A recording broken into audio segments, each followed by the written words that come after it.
Chat GPT का search, किसी AI का सर्च, अगर आप उस पर कुछ सर्च करते हो तो वो इतनी बिजली खर्च करता है जितनी 20 मिनट अगर आप एक 100 वॉट का बल्ब जलाओगे उसमें बिजली खर्च होगी। But at the end supreme court ने उसे क्वैश कर दिया। ह्यूमैनिटी ने आज तक जितनी इंफॉर्मेशन जनरेट की थी अपने पूरे जीवन काल में, हम वो सब पे ला चुके हैं। जब वर्ल्ड वॉर आया तो वर्ल्ड वॉर में इंटरनेट तो था नहीं, कुछ भी नहीं था। अब अमेरिका के अंदर आपने कहा है कि सारी फैक्ट्रीज के अंदर अब असला बारूद है, तो वर्कर क्यों आने आपको? तो उसको आपको समझाना पड़ता था कि भाई फार ऑफ एक यूरोप जैसा कॉन्टिनेंट है और उसमें जो लोग हैं वो बहुत बुरे हैं और वहाँ पे डेमोक्रेसी लाने के लिए हम लोग को मारना पड़ेगा और उसके लिए असला बारूद बनाना पड़ेगा, इससे बनाना। तो दावोस जो वर्ल्ड इकोनॉमिक फोरम है आपका, उसने एक रिपोर्ट निकाली थी, ग्लोबल रिस्क परसेप्शन रिपोर्ट 2026 की, क्योंकि दिल्ली एनसीआर में ही है। 15 वाले की जो बिल्डिंग होती है वो ऑलमोस्ट 100 मीटर के आसपास है। तो हम कह रहे हैं कि उतना ऊंचा अगर कोई पहाड़ नहीं है तो वो पहाड़ नहीं है। नमस्कार दोस्तों, मेरा नाम है आदित्य और आप देख रहे हैं द न्यू स्टूडेंट।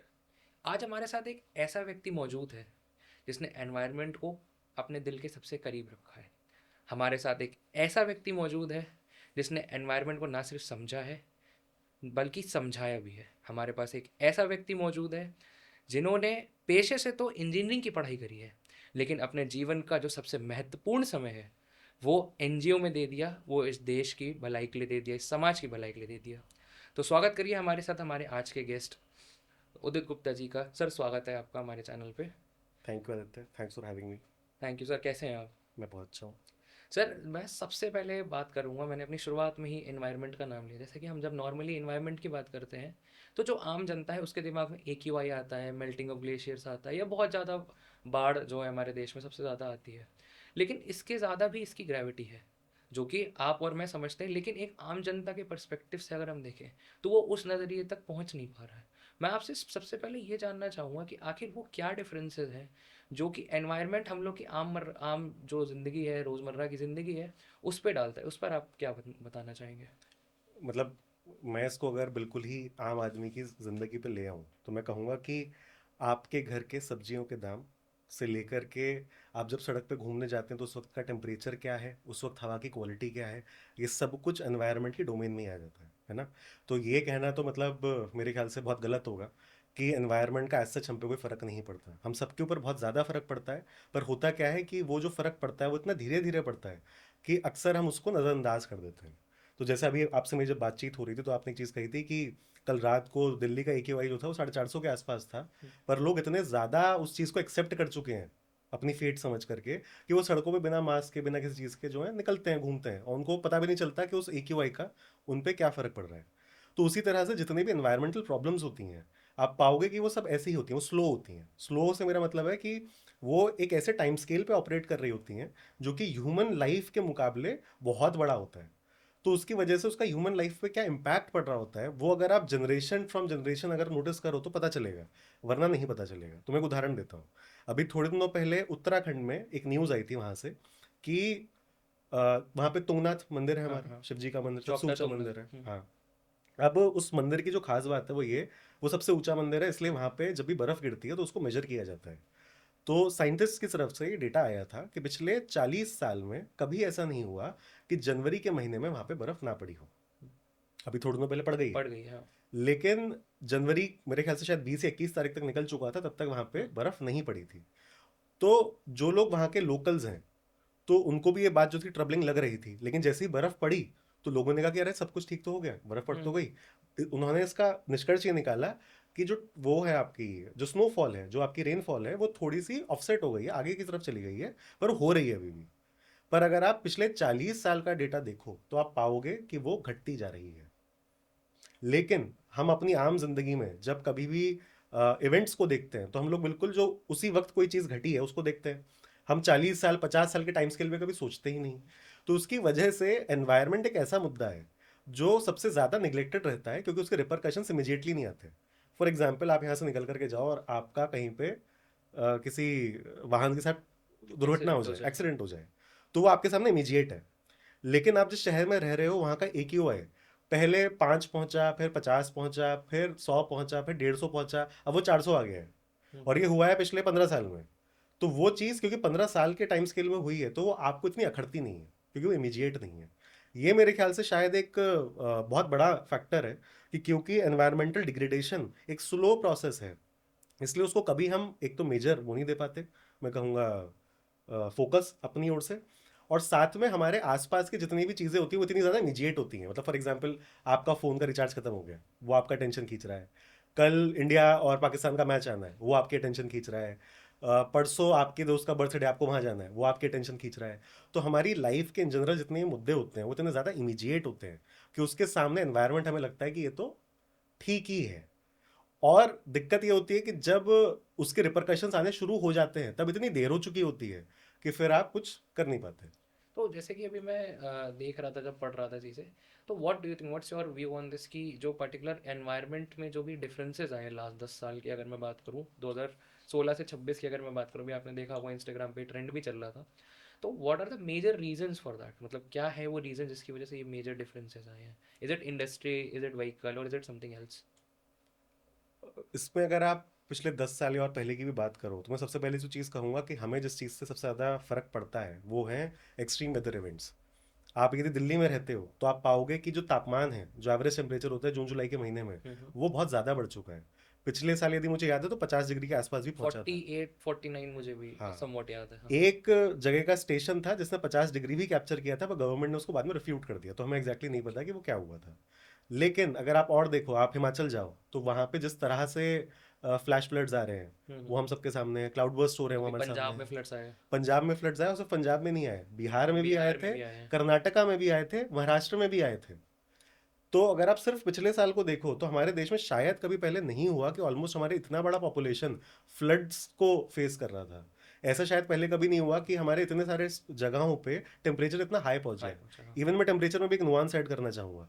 हम लोग हमेशा टेम्परेचर को जब देखते हैं तो हम देखते हैं कि जो थर्मोस्टैट है वो कितना डिग्री सेल्सियस का तापमान दिखा रहा है, हम उसमें ह्यूमिडिटी को अकाउंट नहीं नहीं करते। करते, हाँ। लेकिन हम सब लोगों की जो ऐप्स होती हैं, वेदर ऐप्स होती हैं, एक्यू वेदर है कोई सी भी, उसमें एक होता है फील्स लाइक टेम्परेचर। हाँ, हाँ। तो वो जो फील्स लाइक टेम्परेचर होता है वो बेसिकली आपको ये बता रहा होता है कि जो एक तापमान है और उसके अलावा जो ह्यूमिडिटी वगैरह सारे जितने भी फैक्टर्स जो हवा चल रही है उसकी वजह से आपको कितना तापमान महसूस होगा। तो पिछले साल या उससे पहले की मेरे ख्याल से बात है, जो ह्यूमन सर्वाइबिलिटी लिमिट होती है कि इंसान जितना हाईएस्ट तापमान झेल झेल झेल सकता सकता है। है, महाराष्ट्र के कुछ गांवों में हमने ऑलमोस्ट उसको टच कर दिया था, क्योंकि वहां पे लू चलती है, वहां पे ह्यूमिडिटी है समुद्र के समुद्र की वजह पास से, होने की हाँ। वजह से, और वहां पे टेम्परेचर भी ज्यादा था। तो इन सभी कितना फैक्ट था? मैं एग्जैक्टली ये बता नहीं पाऊंगा आपको, शायद हीट इंडेक्स बोलते हैं। ओके। और वो जो ह्यूमन सर्वाइबिलिटी लिमिट बोलते हैं वो लोग सर्च कर सकते हैं, अराउंड 50s में से होती है कुछ। ओके। तो हमने उसको ऑलमोस्ट टच कर दिया था। It's a serious thing, I can से। यस। अब क्योंकि ये बहुत मतलब कुछ एक आध जगह पे एक बार हम टच करते हैं तो हमें सब लगता है कि अभी पैन इंडिया प्रॉब्लम नहीं है। पर आप देखोगे कि साल दर साल, अगर फॉर एग्जांपल बिहार में कितने सालों से बाढ़ आ रही है, हमने रादर एक नदी का नाम ही रख दिया सौरव ऑफ बंगाल, वो सौरव ऑफ बिहार, सौरभ, हाँ। कोसी नदी को बोल हाँ, देते हैं। हाँ, हाँ। तो हम लोग ये सब करने में तो मतलब कर रहे हैं, पर हम ये नहीं देख रहे कि भाई ये बार बार बाढ़ आ क्यों रही है, उसके रीजंस क्या है। अब अगर आप रीजंस की बात करो तो रीजंस में मैं कहूँगा कि क्लाइमेट चेंज की सबसे पहली बात जो लोगों को समझनी पड़ेगी, climate change is a global phenomena, correct. It's not a local phenomena.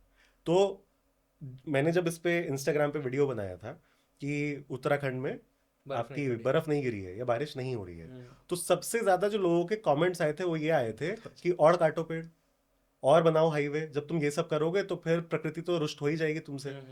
अब वो जो ये बात कह रहे हैं, मैं नहीं कह रहा हूँ कि गलत है, पेड़ तो नहीं काटने बट चाहिए। बहुत स्मॉलर स्केल में, मेरा ऐसा मानना है। स्मॉलर स्केल भी नहीं, मैं कह रहा हूँ कि आप ये नहीं समझ रहे हो कि उत्तराखंड में जो बर्फ नहीं पड़ रही है उसके रीजन वहां के लोकल रीजंस नहीं है, उसके ग्लोबल रीजंस हैं। फॉर एग्जाम्पल, अगर दुनिया जो, अच्छा सबसे पहले मैं चाहूंगा कि जो एलिफेंट इन द रूम है उसको एड्रेस कर दें कि एग्जैक्टली क्लाइमेट चेंज है क्या, फिर मैं बिल्कुल। उसकी मैकेनिक्स पे बात करूंगा। आप इसको ऐसा समझो, हमने सबने बचपन में ग्रीन हाउस इफेक्ट पढ़ा है, बिल्कुल। ठीक है। तो उसी को एकेडमिक तरीके से नहीं, थोड़े अलग तरह से समझते हैं कि ऐसा समझो कि जो पृथ्वी है उसके ऊपर एक गैसेस की पूरी एक लेयर है जिसको हम अपना एटमॉस्फेयर बोलते बिल्कुल। हैं। उसमें जब सन से रेज गिरती हैं तो उनके अंदर कुछ गर्मी होती है, वो जो गर्मी होती है वो आती है अंदर की तरफ, और फिर हमारा जो टेरेस्ट्रियल मतलब बेसिकली जो हमारी जमीन है जमीन या है। जो हमारे ओशियंस हैं या जो हमारा पोल्स हैं दोनों जहाँ पे बर्फ जमी हुई है, वहां से वो रिफ्लेक्ट होकर वापस जाती है। पर वो दोनों इक्वल नहीं होते। कम हो जाते हैं। हाँ, वो जो पूरा इक्वेशन है बेसिकली कितना इनपुट आया और कितना आउटपुट गया, ये डिसबैलेंस्ड है। करेक्ट। ठीक है। तो ये जो डिसबैलेंस है, ये जो बेसिकली जो मैं कहूंगा डिफरेंस है इन दोनों के बीच में, वो कहाँ गया? वो बेसिकली पृथ्वी ने सोख लिया, और पृथ्वी ने नहीं सोखा उसको, बहुत उसके बहुत बड़े एरिया को तो आपके ओशियन ने एब्जॉर्ब किया। उसके बाद उसका बहुत बड़ा जो आपका वो था, मैं कहूँगा प्रोपोर्शन, उसको आपकी गैसेस ने अब्जॉर्ब किया। और वो कौन सी गैसेस हैं, उनको हम लोग बचपन में कहते थे green house green house gases. Gases, उसमें सबसे बड़ी होती है CO2। CO2। और CO2 भी जो है, आप पाओगे कि वो जितनी भी, उसका सबसे बेसिक उदाहरण यह है कि आप जब भी फॉसिल फ्यूल जमीन के अंदर से निकालते हो, उसको जलाते हो, तो आप एनवायरनमेंट में CO2 बढ़ा रहे हो। और मुझे कैसे पता, या साइंटिस्ट को कैसे पता, मतलब मैं पहले ये भी क्लियर कर दूं, I am not a trained scientist, ठीक है। मैं वैसे इंजीनियर रहा हूं, पर उसके बाद मैंने इसके ऊपर अध्ययन किया, उससे कुछ बातें कह सकता हूँ। तो साइंटिस्ट को ये कैसे पता कि CO2 की वजह से हो रहा है? उन्होंने पिछले 8 लाख साल का डेटा एक्यूमुलेट करा। 8 लाख साल का? 8 लाख साल का, और 8 लाख साल का आप पूछोगे कैसे कर सकते हो यार? तो 8 लाख साल का उन्होंने कुछ इस तरह से किया कि जब आप अंटार्कटिका जाते हो या आर्टिक ओशन की तरफ जाते हो, तो हमें वहां पे पता है कि बहुत मोटे मोटे आइस के शीट्स हैं। तो आप जब किसी भी बहुत बड़े आइस शीट के अंदर ड्रिल करते हो, और उसके अंदर आप गहरा जाते हो, तो वहां पे कुछ जो बर्फ होती है, उस बर्फ को अगर यदि आप निकालो, तो उस बर्फ के अंदर कुछ एयर मॉलिक्यूल्स होते हैं। ओके। जैसे आपने अपने घर पे कभी फ्रिज के अंदर बर्फ हाँ हाँ, जमाई हो, तो उसके अंदर भी आपने देखा होगा ना, छोटे छोटे छोटे, एयर हाँ हाँ मॉलिक्यूल्स होते हैं। मॉलिक्यूल्स होते हैं। अगर सोचो आप, मैं उस बर्फ के टुकड़े को एक वैक्यूम के अंदर रख दूं और उसको तोड़ूं, तो जो एयर मॉलिक्यूल के अंदर सस्पेंडेड आपकी हवा है, वो बाहर निकलेगी। वो जो हवा बाहर निकलेगी, उसमें CO2 की क्या मात्रा थी, उन्होंने उसको मेजर किया। Very complex process. Very complex process. तो इसलिए आप मतलब सोच भी नहीं सकते कि इसके पीछे जो लोग काम कर रहे हैं, वो पहली बात तो सब जीरो टेम्परेचर्स में काम कर रहे हैं, और वो सालों साल से मेहनत कर रहे हैं। और वहां से वो हमारे लिए डेटा निकाल करके लाए हैं कि पिछले 8 लाख साल में जो CO2 की मात्रा है, वो इतनी ज्यादा कभी नहीं थी जितनी अभी पिछले रिसेंट कुछ 50-100 साल के अंदर हुई है, since after our industrial revolution. क्योंकि जब से इंडस्ट्रियल रेवोल्यूशन हुआ है, तभी से हमें मशीनें हमने बेसिकली बनाई है मास प्रोडक्शन के लिए। 18th century. हाँ, और उन मशीनों को चलाने के लिए हमें चाहिए था कोल या फिर आपका ऑयल। ऑयल। और तभी से हमने उसका एक्सट्रैक्शन शुरू किया है, और फिर वही जो हमने जलाया है, वो सारे हमारे एनवायरनमेंट में इकट्ठा हो दैट वाज गया। द सेम टाइम शायद जब स्टीम इंजन्स वगैरह बने। एग्जैक्टली exactly, स्टीम इंजन का बेसिकली मतलब है कि वो गर्म पानी से चल रहा है, पर वो हाँ। गर्म पानी हो कैसे रहा है, वो कोयले से गर्म हो रहा है। वो कोयला कहाँ से निकल रहा है, वो पृथ्वी के भीतर से निकाला जा रहा है। तो वो जो आप बेसिकली जो चीजें एक्यूमुलेटेड, जो फॉसिल फ्यूल्स एक्यूमुलेटेड थे इतने सालों से, आपने उसको बाहर निकालना शुरू किया, उसको जलाना शुरू किया। तो साइंटिस्ट को एक बहुत सिंपल सी चीज दिखी कि जो अर्थ के एटमॉस्फेयर में CO2 का, मैं कहूंगा, मात्रा है, वो हमेशा एक साइनोसॉइडल वेव की तरह चल रही थी। What is sinusoidal wave? इसको आप ऐसा समझ सकते हो कि हम बचपन में साइन एक्स का कर्व पढ़ते थे मैथमेटिक्स में, हाँ। कि जीरो है आपका, हम्म। आपकी एक्स एक्सिस है, आपकी वाई वाई एक्सिस एक्सिस है। है, और उसमें जो आपका ग्राफ है वो ऐसे जा रहा है। वो हाँ। पहले नीचे जा रहा है, फिर ऊपर जा रहा है। इसको ऐसे आप समझ लो कि, इज इट कॉल्ड हाइपरबोला शायद? नहीं नहीं नहीं, वो अलग चीज है, वो एक अलग, समवॉट मैंने वो, पढ़ा था। हाँ, वो कोऑर्डिनेट ज्योमेट्री की चीज है। पर honestly not a very good in हाँ, तो मैथ्स। मैं इस पे आ रहा हूँ कि, अच्छा, इसको ऐसे समझो, फिल्मों में दिखाते हैं ना कि हीरोइन जो है वो हीरो के पास है, और वहां पे वो एक ग्राफ दिखा रहे होते हैं जिसमें उसकी जो हार्ट बीट है वो दिख रही होती है, तो वो कैसी हाँ। जा रही होती है, वो ऐसे ऐसे जा रही होती है। तो वैसा सब कुछ समझो। तो ये उन्होंने देखा कि जो CO2 की मात्रा है, जब तक इंडस्ट्रियल रेवोल्यूशन नहीं हुआ था तो वो ऑलमोस्ट सेम थी, और जब से इंडस्ट्रियल रेवोल्यूशन हो गया है तो उसमें स्पाइक्स पे स्पाइक्स आते जा रहे हैं। तो उन्होंने एक मात्रा बताई कि 283 ppm, ये हाँ। शायद एग्जैक्टली ये नंबर है, इसके आसपास का नंबर है, this was the normal range जिसमें हमारा CO2 था। आज पता है कितना है? कितना? 420।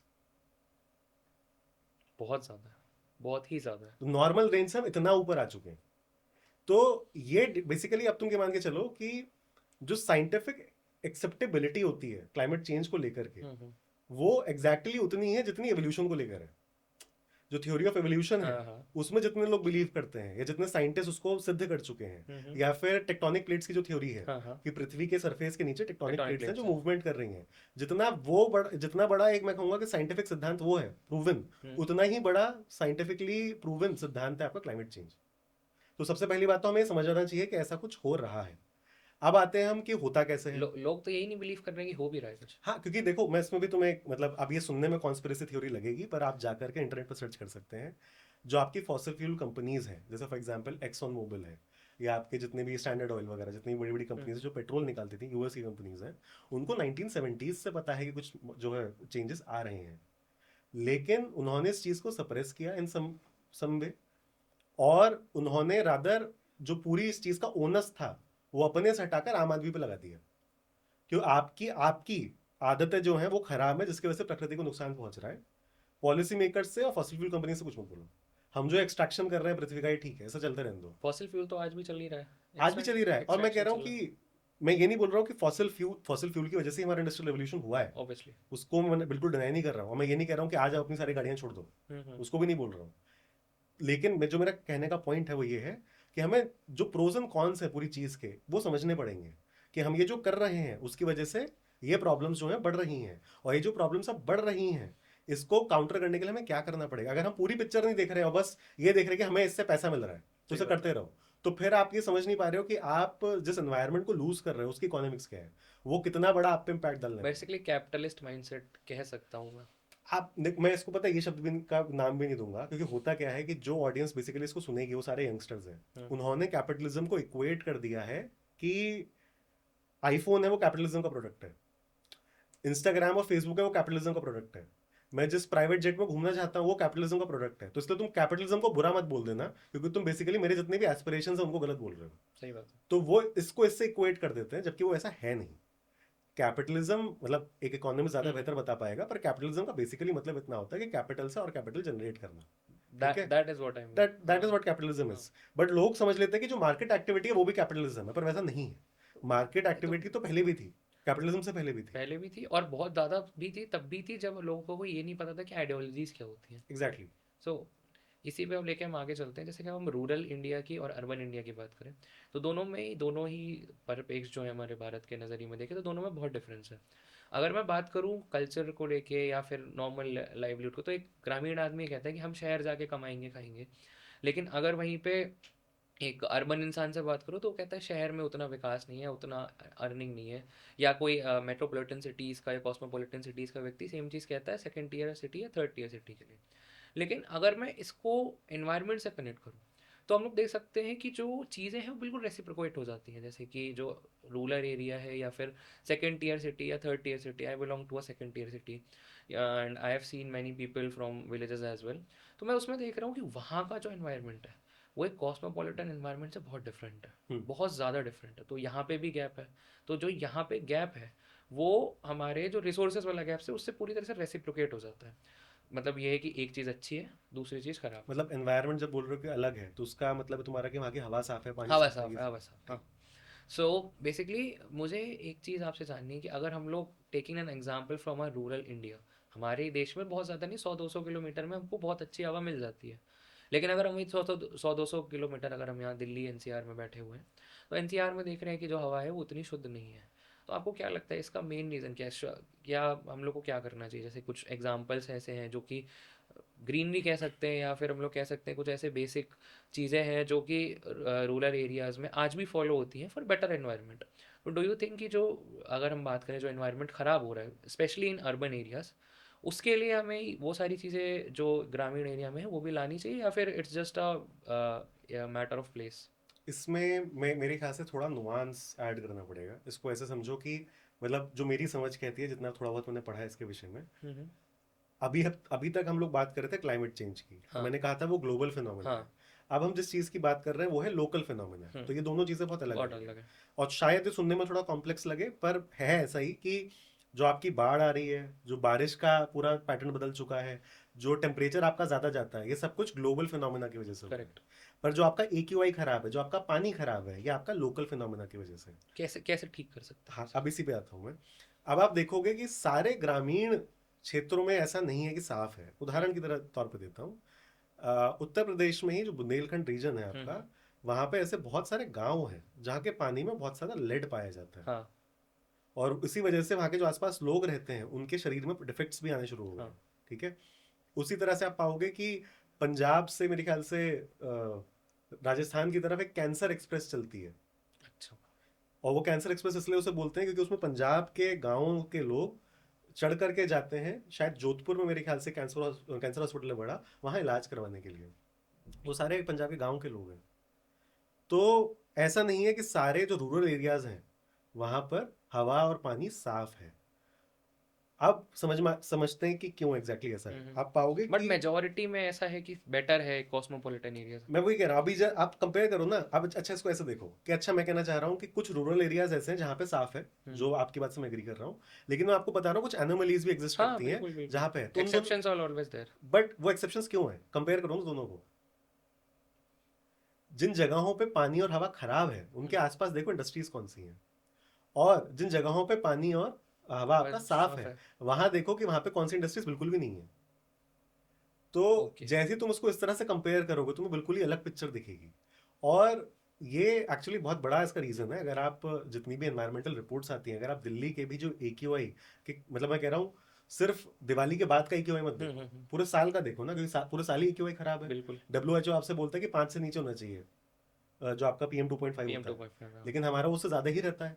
तो ये देखो ना कि एग्जैक्टली पूरे साल दिल्ली का जो पोल्यूशन से कॉन्स्टिट्यूएंट मैटर्स क्या है, जब तुम उसकी स्टडी में जाओगे तो तुम पाओगे कि उसका बहुत बड़ा हिस्सा एटलीस्ट PM2.5 का हाँ हाँ। वो बनता है, if I am not wrong, SO2 से। ओके। ठीक है। और वो जो SO2 है वो कैसे बन रहा है, तो तुम पाओगे कि वो जो SO2 आ रहा है आपका, वो जो दिल्ली के आसपास के उससे थोड़े दूर इलाके के जितनी भी हमारे कोल पावर्ड फायर वो कहते हैं पावर प्लांट्स हैं, उनमें से निकलता है। उसके उसकी जो हवा का डिस्चार्ज होता है वो वहां से निकलता है।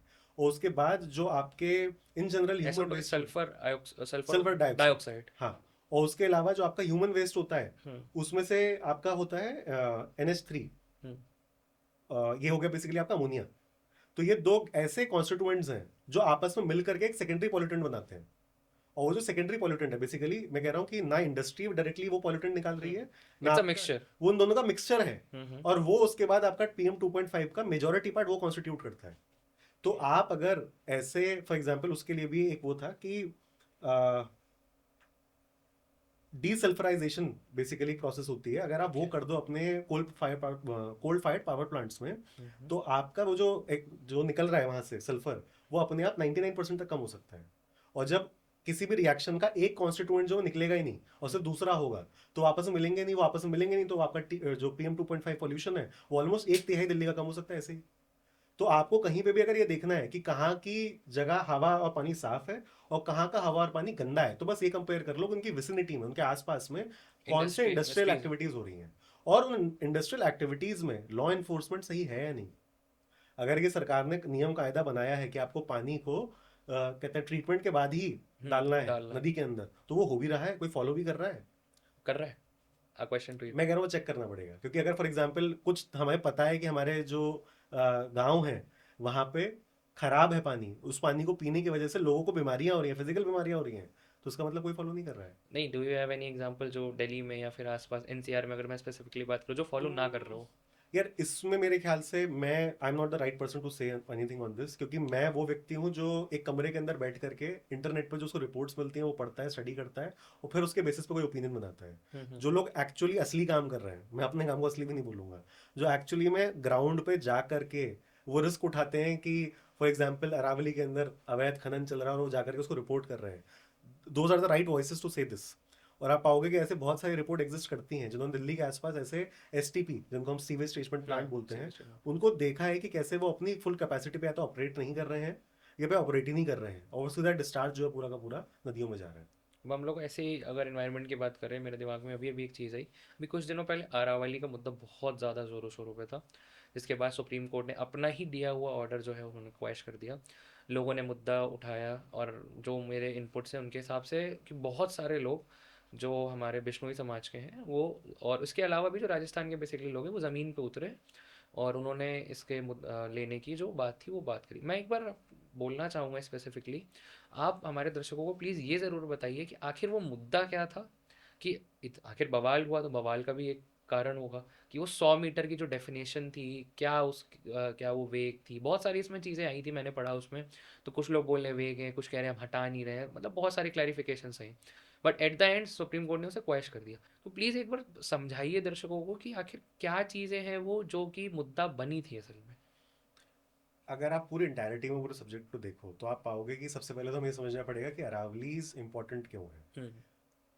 मतलब सीधे गुजरात से लेकर ऑलमोस्ट दिल्ली तक, जिसको हम दिल्ली रिज बोल सकते हैं, हम्म। उस पूरे इतने बड़े भूखंड में ये हमारी ऐसी पर्वत श्रृंखला है, वो हिमालय जितनी बड़ी नहीं है, वो छोटी है, हाँ हाँ। पर वो पर्वत श्रृंखला ही है जो कि ऑलमोस्ट 2.5 बिलियन साल पुरानी है, 250 करोड़ साल पुरानी है। बहुत बहुत ज़्यादा पुरानी। और मैं टाइम स्केल पे यदि आप इसको समझना चाहें तो मैं एक उदाहरण देना चाहूंगा। हम्म। इंसान ने खेती की शुरुआत करी 10,000 साल पहले, ठीक है, जिसको हम बोलते हैं जीनस होमो। हम जैसे हम बोलते हैं हम होमो सेपियंस हैं, हम्म। हमारी और भी प्रजाति थी, होमो इरेक्टस, होमो हेबिलस, हाँ हाँ। होमो निएंडरथैलिस। तो ये सारा जो होमो पूरा परिवार है, ये ऑलमोस्ट शायद मेरे ख्याल से 20 लाख साल पुराना है। ठीक है। पृथ्वी पता है कितनी साल पुरानी है? बता दीजिए। 4.8 बिलियन ईयर्स। और अरावली कितनी बोली मैंने? 2.5 बिलियन ईयर्स। तो अरावली इतनी पुरानी है, बहुत ज्यादा। बहुत ज्यादा। ठीक है, तो पहली बात तो आप सबसे पहले तो अरावली हिमालय भी की शायद नया है अरावली से। हिमालय को बोलते हैं हम यंग फोल्ड माउंटेन्स। हिमालय पूरे दुनिया की सबसे रिसेंट फोल्ड माउंटेन्स है, तो वो पूरी दुनिया में सबसे यंग है। अच्छा। और ये बहुत अलग मुद्दा है कि क्यों स्विट्जरलैंड जो एल्प्स में बसा एप्स, हुआ है, हाँ। हमारा उत्तराखंड वैसा नहीं हो सकता। और उसमें यही जियोलॉजिकल रीजंस हैं, वो कभी और डिस्कस करेंगे। पर अभी मैं अरावली पे आता हूँ कि अरावली 250 साल, मतलब 250 करोड़ साल करोड़ साल पुरानी है। पुरानी है। तो आप सबसे पहले उसकी हिस्टोरिकल कहते हैं सिग्निफिकेंस। सिग्निफिकेंस को समझिए। फिर आगे आइए कि उसमें हो क्या रहा था। उसमें यह था कि सरकार ने जो पहले अपनी ओर से डेफिनेशन बनाई थी, जिसको सुप्रीम कोर्ट ने एक्सेप्ट किया था, वो डेफिनेशन बेसिकली ये कह रही थी कि यदि कोई भी पहाड़ 100 मीटर से नीचे का है तो उसको हम हिल काउंट नहीं करेंगे।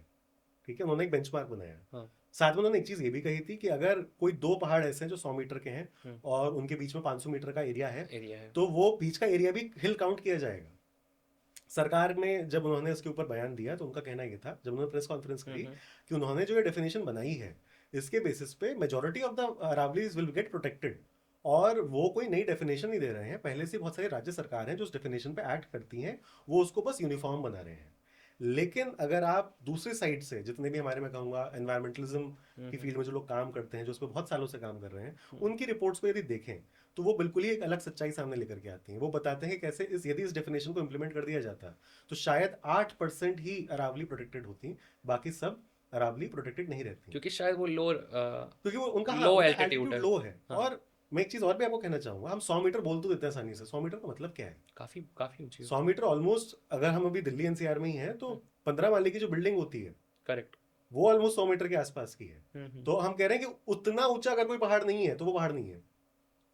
बेसलेस से मुझे हाँ, तो वो थोड़ा अजीब लगेगा आपको अजीब भी लगेगा। सुनने में, क्योंकि आप में, मैं या कोई भी, हम में से कोई जयपुर जाए, अलवर जाए, तो हमारे आसपास बहुत सारे पहाड़ आते हैं छोटे छोटे। हाँ हाँ। वो नहीं है 100 मीटर के, पर इसका मतलब ये नहीं वो पहाड़ नहीं है, वो बहुत ऊंचे हैं हमारे लिए। और ठीक है। अब जैसे जो इंसान प्लेन से, जैसे अब हम लोग प्लेन से हैं, तो हमारे लिए तो 50 मीटर का पहाड़ भी पहाड़ ही है। हम्म। और जो ये 100 मीटर की डेफिनेशन थी, इसके बाद ये भी बोला गया कि अगर कोई पहाड़ 99.9 मीटर का भी है, हाँ तो that will not be covered under that see. हाँ, अब देखिए, मैं कहूंगा कि ये लोगों ने एक तरह के टूल्स निकाले लोगों को ये समझाने की कि भाई प्रॉब्लम कितनी सिग्निफिकेंट है। पर सरकार ने जो अपनी बात कही है, सुप्रीम कोर्ट ने जो अपना ऑर्डर दिया था, वो बहुत सिंपल सा था कि 100 मीटर इज दिस। और उसका इन्फ्रेंस यही निकलता है जो आपने भी जस्ट बोला। मैं इस चीज पे आ रहा था कि जो अरावली के अंदर प्रॉब्लम है मेजर, वो इस चीज की थी कि वहां पे खनन बहुत ज्यादा होता है। और खनन भी दो तरह का हो सकता है, एक जो गवर्नमेंट सैंक्शनड है और दूसरा जो अवैध है, जो गवर्नमेंट ने Illegal। सैंक्शन ही नहीं किया, इलीगल है। अब इसमें भी क्या बात थी कि सुप्रीम कोर्ट ने साफ कहा था कि पहले जी आप एक साइंटिफिक मैपिंग करिए पूरे एरिया की, और उसके बाद ही कोई नई चीज अलॉट होगी। लेकिन जो लोकल्स हैं वो जानते हैं ना कि वहां पे अवैध खनन का स्केल क्या है, राइट। तो इस वजह से जो पब्लिक आउटरीच था वो और ज्यादा था, क्योंकि उनको पता था कि आप अभी जो सारी बातें कर रहे हो, वो आप बातें कर रहे हो लीगल तरीके से क्या होना चाहिए। लेकिन हम जो ग्राउंड पे रहते हैं, हमें दिखते हैं ना रोज के रोज डंपर निकल के जा रहे हैं। हमें दिखता है ना कैसे गुड़गांव के बाहर ही जस्ट एक एरिया है जहाँ पे नाम भूल रहा हूँ उसका, वहां पे एक सड़क ही बना दी गई है जो कि गवर्नमेंट की बनाई हुई नहीं है, जिससे वहां पे खनन होता रहे। ठीक है। और ये तो सरकार की ही उसके कहते हैं नोटिफिकेशन और अदर न्यूज रिपोर्ट्स इसके ऊपर प्रॉपर, कैसे पूरे पूरे पहाड़ गायब कर दिए गए हैं। हाँ, ये तो मैंने भी पढ़ी है। राइट। तो ये सब वो सच्चाई है जो पिछले 10 साल से, 15 साल से, 20 साल से लोग देखते आ रहे हैं कि उनके आसपास ये हो रहा है। तो इसलिए पब्लिक आउटरीच इसके ऊपर और ज्यादा था। साथ में कभी कभार क्या होता है कि जो लोग, ये तो बात हो गई पब्लिक के साइड की, कुछ लोग ऐसे भी होते हैं जो दूसरी साइड का एक, मैं कहूँगा, नैरेटिव बिल्ड करने की कोशिश करते हैं। तो वो लोग बोलते हैं कि यार तुम दिल्ली एनसीआर वालों को तो इसको बोलने की कोई जरूरत है नहीं, तुम ये जितनी बिल्डिंगों में रह रहे हो, इसका जो तुम्हारा पूरा का पूरा रोड़ा बजरी ये सब कुछ आया है, कहाँ से आया? अरावली से तो आया है। अरावली से है, हाँ। तो तुमने जो बेसिकली तुम जिन घरों में हमारा रह रहे हो, राष्ट्रपति भवन जो रायसीना हिल्स था, पार्ट वो ऑफ पहाड़ी था। पहाड़ी था। हाँ, लेकिन चलो वो फिर भी 1920 की बात हो गई। और वहां पे अभी भी बहुत बड़ा आपका, कहूंगा, जंगल का एरिया अभी भी बचा है, हाँ उसके है, जस्ट पीछे ही। पीछे। तो उसकी चलो एक बार को बात हम अलग करते हैं। पर लोग, मैं कहता हूँ कि जो ये पूरा कंक्रीट का जंगल हमने दिल्ली एनसीआर में बसाया है, लोग सीधे कहते हैं कि तुम ही को चाहिए थे इतने सारे घर, अब उसके लिए किसी ने अगर अरावली तोड़ दी तो फिर अब तुम्हें बोलने का हक क्या है? सही बात। पर बात ये है, इसमें एक नुआंस और ऐड करना चाहिए जो मेरे ख्याल से किसी भी मेन स्ट्रीम कन्वर्सेशन में नहीं आया, कि दिल्ली एनसीआर में जो हाउसिंग की रिक्वायरमेंट है उसको फुलफिल करने के लिए जो आपको रॉ मटेरियल चाहिए, वो जरूरी नहीं कि अरावली से ही लिए जाए। सही बात है। ऐसे बहुत सारे एरियाज हैं जहाँ पे आप एक्सट्रैक्शन कर सकते हो और उसकी वजह से वहाँ का एनवायरनमेंट और डिग्रेड लीगली भी नहीं होगा। सैंक्शन है कई जगह पे। लीगली देखिए, दिल्ली एनसीआर में तो आप नहीं कर सकते। दिल्ली नहीं, बाहर पे। बाहर भी लीगली मतलब देखो, सरकार उसके ब्लॉक्स निकाल करके आवंटित करती है, वो लोग हम्म, कर सकते हैं लीगली। हम्म, पर प्रॉब्लम अभी सिर्फ लीगल की नहीं है ना, क्योंकि लीगल तो सबको पता है कि बहुत छोटा है, क्योंकि ये जगह इतनी पास है, और यदि आपके अपने अच्छे कॉन्टैक्ट्स हो तो हम्म। वहाँ पे लीगल काम भी बहुत आसानी से कर सकते हो, और आप बहुत सस्ते पैसे में अपना प्रोजेक्ट पूरा कर सकते हो। तो जो पूरी दुर्गति हुई है अरावली की, वो एक्चुअली इस इलीगल की वजह से हुई है।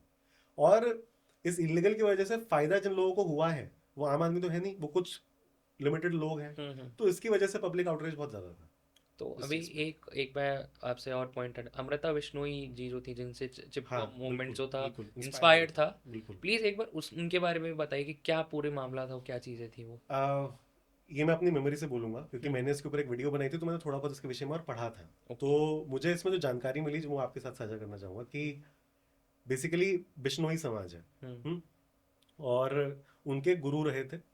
जो उनके गुरु थे उन्होंने उन्हें कुछ नियम दिए जिंदगी जीने के, एक तरह से आप कह सकते हो। और वही बहुत लंबी लिस्ट है पूरी। उसमें से एक नियम ये था कि पेड़ कभी नहीं काटने, और साथ में कभी जानवर नहीं मारना।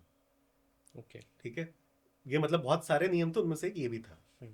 अब ये शायद 1700s की बात है कि जो बिश्नोई समाज का गांव था, उसमें क्योंकि इन नियमों को पालन किया जाता था, इस वजह से वहां पे हरियाली थी। आसपास का जो राजस्थान है वो हो सकता है वहां पे वो मरुभूमि बन चुका हो, मतलब वो। पर वो जो एरिया था उसमें अच्छे खासे पेड़ थे। अब उसी एरिया के जो राजा थे उनको एक नया महल बनवाना था, ओके। और उस महल बनवाने के लिए उन्हें चाहिए था बेसिकली आपका मेरे ख्याल से चूना। और वो जो चूना चाहिए होता है वो जिस तरह की भट्टियों में बनता है, उसके लिए चाहिए होती है लकड़ी उसे जलाने के लिए। तो बात आई कि अब अगर हमें लकड़ी चाहिए तो फिर उसके लिए पेड़ काटने पड़ेंगे, और पेड़ कहाँ के काटे, जहाँ पे पेड़ होंगे। तो सीधी सी बात है कि वहाँ जो बिश्नोई समाज का गांव है, वहाँ के जो अपने खिजराली, मेरे ख्याल से अच्छा, जगह का नाम। जगह का नाम है। तो वहाँ पे जो पेड़ है वो भी इसी इसी नाम से कुछ रिलेटेड है, उसे कहे जाते हैं। तो हम्म, वहाँ पे जाकर के हम उसके पेड़ जो है काट सकते हैं। हम्म। खेजरी के पेड़, if I am not wrong. तो Khejarli is the place of name of the place, place और और वहाँ पे खिचड़ी के खेजरी पेड़। के पेड़ जो है वहाँ पे होते हैं। तो उसको काटने के लिए वहाँ पे कुछ लोग आए। जब वहाँ पे लोग आए तो वहाँ पे एक महिला थी, वो पहुँच गई कि आप ये नहीं काट सकते। वो बोलते हैं कि अगर आप मुझसे ये कह रहे हैं कि मैं नहीं काट सकता, तो क्या तो कुछ पैसे दे दो, तो मैं इनको छोड़ दूंगा, नहीं तो हम काटेंगे। तो इसके जवाब में वो जो पैसे वो बेसिकली मांग रहे हैं, एक तरह की रिश्वत है, वो रिश्वत। नहीं देती हैं। वो सीधे जाके पेड़ को गले लगा लेती हैं हम्म। कि सर कट जाए और उसके बाद भी यदि पेड़ बच जाए तो ये भी मेरे लिए मंजूर है। एक्सेप्टेबल है। और उसके बाद फिर यही होता है। अच्छा, उन मार दिए जाते हैं। हम्म। और फिर ये सिर्फ उनके साथ नहीं होता है, उनकी 3 बेटियां होती हैं, वो भी आ जाती हैं, और वो भी एग्जैक्टली उसी तरह से पेड़ों को पकड़ जाती हैं, और उनकी भी जान जाती है। जब ऐसा होना शुरू हो जाता है तो ये बात बेसिकली उस पूरे एरिया में फैलने लग जाती है, तो दूर दूर के गांव से लोग आने शुरू हो जाते हैं। और जो कहानी है वो ये बताती है कि अराउंड कुछ 376 लोग, 376 people gave away their life to save trees. तो बाद में ट्रीज बचे थे या फिर तब भी महल बना था? पेड़ बच गए थे, क्योंकि ये जब इतना बड़ा एक तरह का नरसंहार हुआ वहां पे, हम्म। तो वहां पे फिर राजा को खुद आना पड़ा, और राजा ने फिर खुद कहा कि अब मैं इसको एक तरह का कानून बनाता हूँ कि विश्नोई समाज के गांव के अंदर कभी भी पेड़ नहीं काटे जाएंगे। मतलब चिपको मूवमेंट जो है सुंदरलाल बहुगुणा जी का, वो हम्म। इसी से इंस्पायर्ड है, जो कि उत्तराखंड में हुआ था। हाँ, ये ऐसा हम बिल्कुल कह सकते हैं, क्योंकि इसको अगर आप कहो एनवायरमेंटल एथिक्स की जो फील्ड है, हम्म, अगर आप उसमें उसकी थोड़ी हिस्ट्री में जाएंगे तो आप पाएंगे कि वेस्टर्न वर्ल्ड ने एनवायरमेंटल एथिक्स की बात करनी शुरू करी है कुछ अराउंड 70s या 60s के बाद, मतलब एज रिसेंट एज दिस, हम्म। 50-60 साल पहले।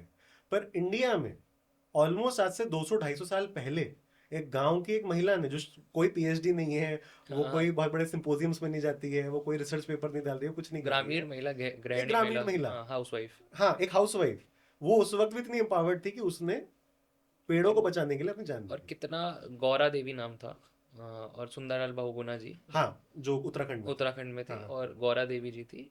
मतलब इतना ज़्यादा मूवमेंट क्रिएट कर लिया कि आज भी अगर मैं 11th 12th की सोशोलॉजी की बुक्स देखता हूँ, या फिर और अगर अर्ली स्टेजेस में रहता हूँ, आज भी वो किताबों में पढ़ाया जाता है। तो कहीं ना कहीं यूनिटी जो थी। वो यूनिटी थी, उसमें एक बात समझिएगा, हम्म, उसमें अक्सर क्या होता है, हम लोग जो शहरी लोग हैं, हम्म।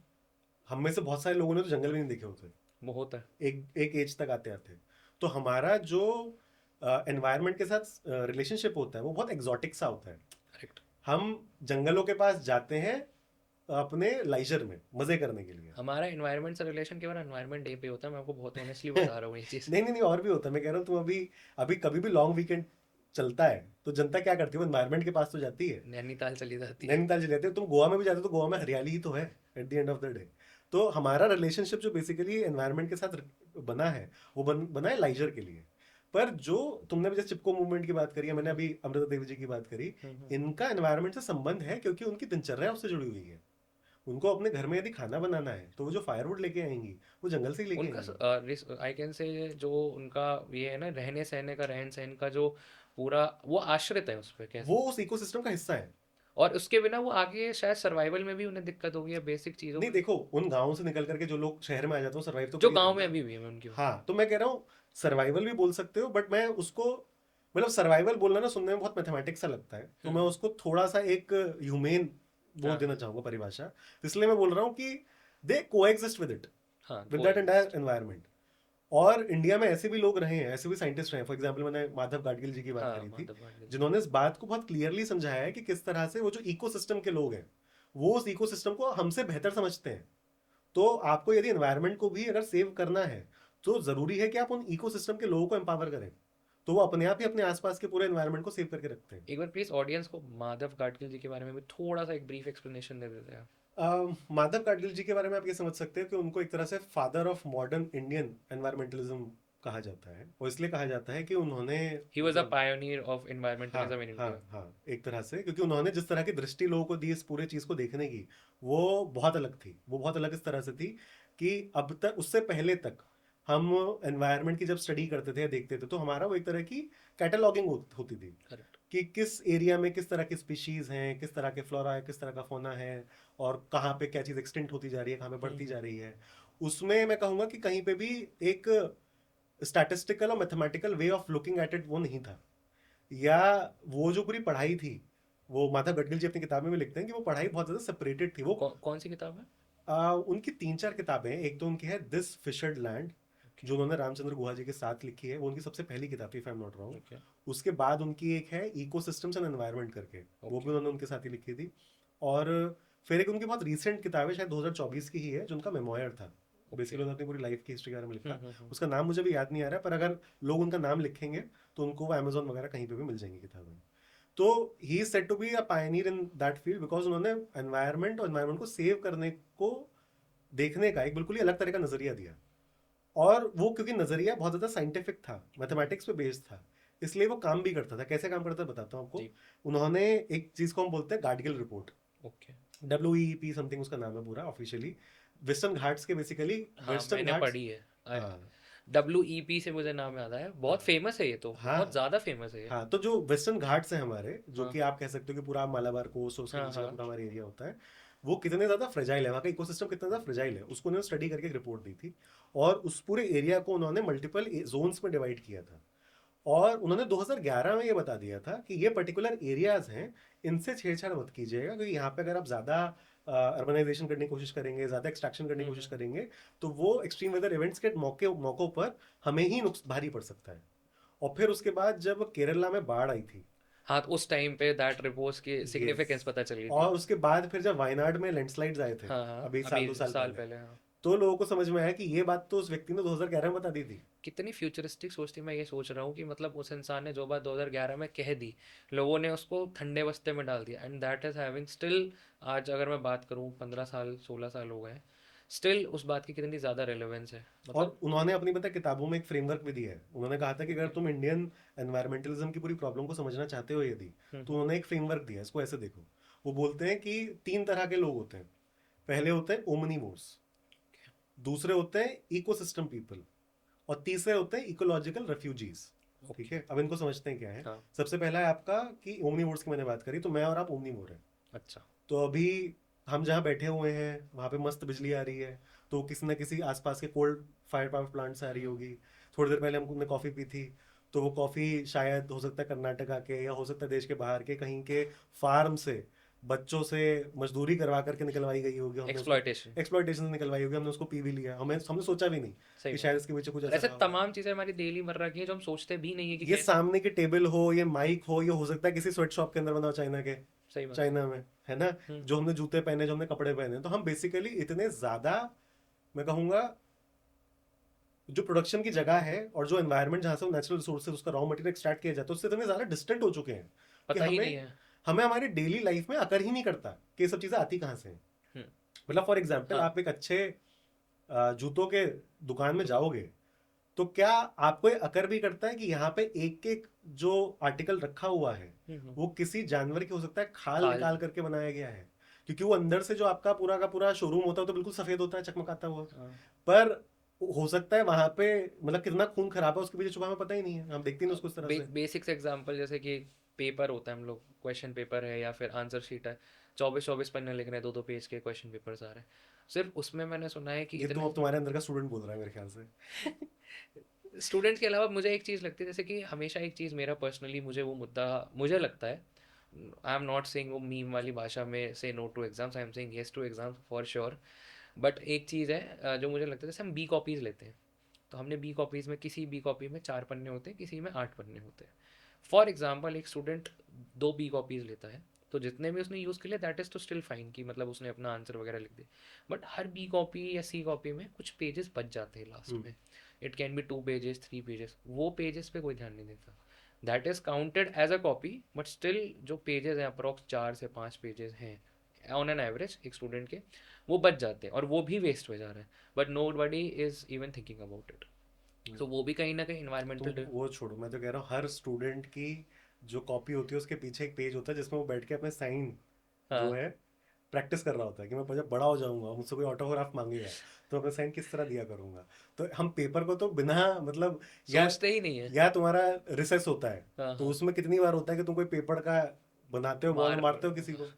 तो हम मतलब वही कहना चाह रहे हो, तुम समझ रहे हो कि जितने भी हमारे आसपास की चीजें हैं, हम्म। हमें लगता है कि तो अबंडेंस में है ही, क्या इसका मतलब एनवायरमेंट इसका कोई इफेक्ट पड़ता होगा क्या, नहीं।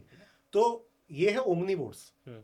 जो अपने एनवायरनमेंट से जहां से सारा रॉ मटेरियल आ रहा है उससे सोचना बिल्कुल ही कट चुके हैं, सोचना ही नहीं है। उनको थॉट ही अगर नहीं करता। हम्म। फिर वो कहते हैं दूसरे लोग हैं इकोसिस्टम पीपल, जो आज भी जंगलों के आसपास रहते हैं और उनकी आम दिनचर्या है, उनका जो खान पान है वो उसी जंगल पे निर्भर करता है, ठीक है। तीसरे वो बोलते हैं इकोलॉजिकल रेफ्यूजीज, ओके। कि जो लोग बेसिकली आज हमारे शहरों के स्लम्स में रहने को मजबूर हैं, वो लोग एक्चुअली एक समय पे इकोसिस्टम पीपल ही थे, पर आपने उनका जो पूरा घर था वो उजाड़ दिया, वहां पे या तो आपने कुछ खनन कर दिया या कुछ और चीज कर दी या कुछ बना दिया वहां पे, और अब वो लोग इस चीज के लिए मजबूर हैं कि वो शहरों के बीच में जो आपके क्रेवाइसेस होते हैं वो उसमें जाकर के अपना घर बसा के रहें। मजबूरी में। हाँ, तो वो रेफ्यूजीज हैं एक तरह से, इकोलॉजिकल रेफ्यूजीज। तो उन्होंने कहा था कि अगर आप इंडिया के, माधव गाडगिल जी की हम हो गया बात हो कर रहे गया। हैं, तो उन्होंने कहा था कि अगर आप भारत के एनवायरमेंटलिज्म को पूरी तरह से समझना चाहते हैं, देखना चाहते हैं, तो आपको इस फ्रेमवर्क के हिसाब से देखना पड़ेगा, क्योंकि ये फ्रेमवर्क जो मैं आपको बता रहा हूँ ये बहुत ज़्यादा ग्लोबल साउथ को बिलोंग करता हाँ। है। आप बाहर के शहरों में जाएंगे तो वहाँ पे आपको इतने स्लम्स नहीं मिलेंगे, वहाँ पे आपको इस तरह का डिफरेंस डिस्टेंस भी नहीं मिलेगा। तो मतलब इसी तरह से माधव गाडगिल जी के बहुत, मतलब कहूंगा मैं, तरह तरह के कॉन्ट्रीब्यूशंस रहे हैं एनवायरमेंटलिज्म को लेकर के, and everybody should read his books, क्योंकि आप जितना उसको पढ़ेंगे उतना आपको एक बिल्कुल अलग तरह की दृष्टि मिलेगी उसको समझने की, देखने की। And I must mention this कि उनकी शुरुआती पढ़ाई इंडिया में ही हुई थी, उन्होंने फर्ग्यूसन कॉलेज आई गेस वहाँ पे पढ़ाई करी पुणे। पुणे में, और उसके बाद वो हार्वर्ड गए, वहाँ उन्होंने पीएचडी करी अपनी, वहाँ उन्होंने पढ़ाया भी। उसके बाद वो वापस आए, उन्होंने अपना इसी एनवायरमेंटलिज्म के अराउंड ही जो उन्होंने अपना कॉलेज सेटअप किया वो आईएससी के अंदर करा, ISC Bangalore. So he basically till he retired he was a professor there, right. तो उनका काम अपने आप में बहुत पाइवटल है और अपने आप में बहुत इंपॉर्टेंट है। उसको यदि हम आज भी पढ़ेंगे तो आज जितने भी हम एनवायरमेंटल चैलेंजेस फेस कर रहे हैं, विल फाइंड समथिंग देयर। अगर मैं इसी से रिलेटेड बात करूँ, एक डिबेट चलती है ग्लोबल नॉर्थ और ग्लोबल साउथ की, उसकी डेफिनेशन से ज़्यादा अभी अगर मैं बात करूँ, पेरिस एग्रीमेंट हुआ था, तो यूएस ने कभी उस चीज़ को माना नहीं, मतलब। तो what's your say on this कि इतना जियो पॉलिटिकल टेंशन है, डू यू थिंक कि जियो पॉलिटिकल टेंशन, अगर मैं फ्यूचर एस्पेक्ट में भी बात करूँ, तो due to environment is there any geopolitical risk which the world is going to face? 100%। मैं रादर, मतलब मेरे ख्याल से, मतलब जितना मैं समझता हूँ, जितना मैं पढ़ रहा हूँ उस विषय में, अगर, मतलब see, let me make this statement, climate change is the biggest threat humanity has ever faced in its lifetime. World war 1, world war 2, world war 3, ये वो दुनिया भर की बातें सब साइड में रखो। आप जितने भी क्लाइमेट साइंटिस्ट से बात करेंगे, इस पूरे विषय का जितना भी लिटरेचर पढ़ेंगे, हर व्यक्ति सिर्फ एक बात बोलता है, this is the biggest threat that humanity has ever faced. I will say world is in war. World खुद में ही वॉर में है। हाँ हाँ हाँ। और वर्ल्ड बेसिकली देखो, दो चीजें हैं। हम अक्सर, होता क्या है कि जब एनवायरमेंटलिज्म की बात होती है तो हम बोलते हैं सेव अर्थ। हम्म। अरे भाई, सेव अर्थ की तो पहली बात ही नहीं है। Save humanity, save yourself. Correct. ठीक है, अर्थ तुमसे पहले भी थी, तुम्हारे बाद भी रहेगी। तुम खत्म हो जाओगे अगर तुमने जो उसका जो हैबिटेबल कंडीशंस है अगर वो बना के नहीं रखी। करेक्ट। और उसको भी एक बार साइंटिफिकली समझ लेते हैं। इंसान का शरीर इवॉल्व होता है, पर वो जो इवोल्यूशन का पूरा टाइम पीरियड है वो बहुत हजारों सालों का होता है। ठीक है, तो ऐसा बिल्कुल संभव है कि एक ऐसी इंसानी स्पीशी भी डेवलप हो सकती थी जो 60 डिग्री के टेम्परेचर में सांस ले लेती, पर वो होने में लगेंगे हजारों लाखों साल। पर जो क्लाइमेट चेंज घट रहा है वो 50। 2021 में हाँ, ये बहुत खराब हो जाएगा। एग्जैक्ट 2100 तो तुम बहुत आगे की बात कर रहे हो। मैं कह रहा हूँ कि वो 10, 15, 20 साल में बहुत खराब हो जाएगा। और मैं बताता हूँ क्यों।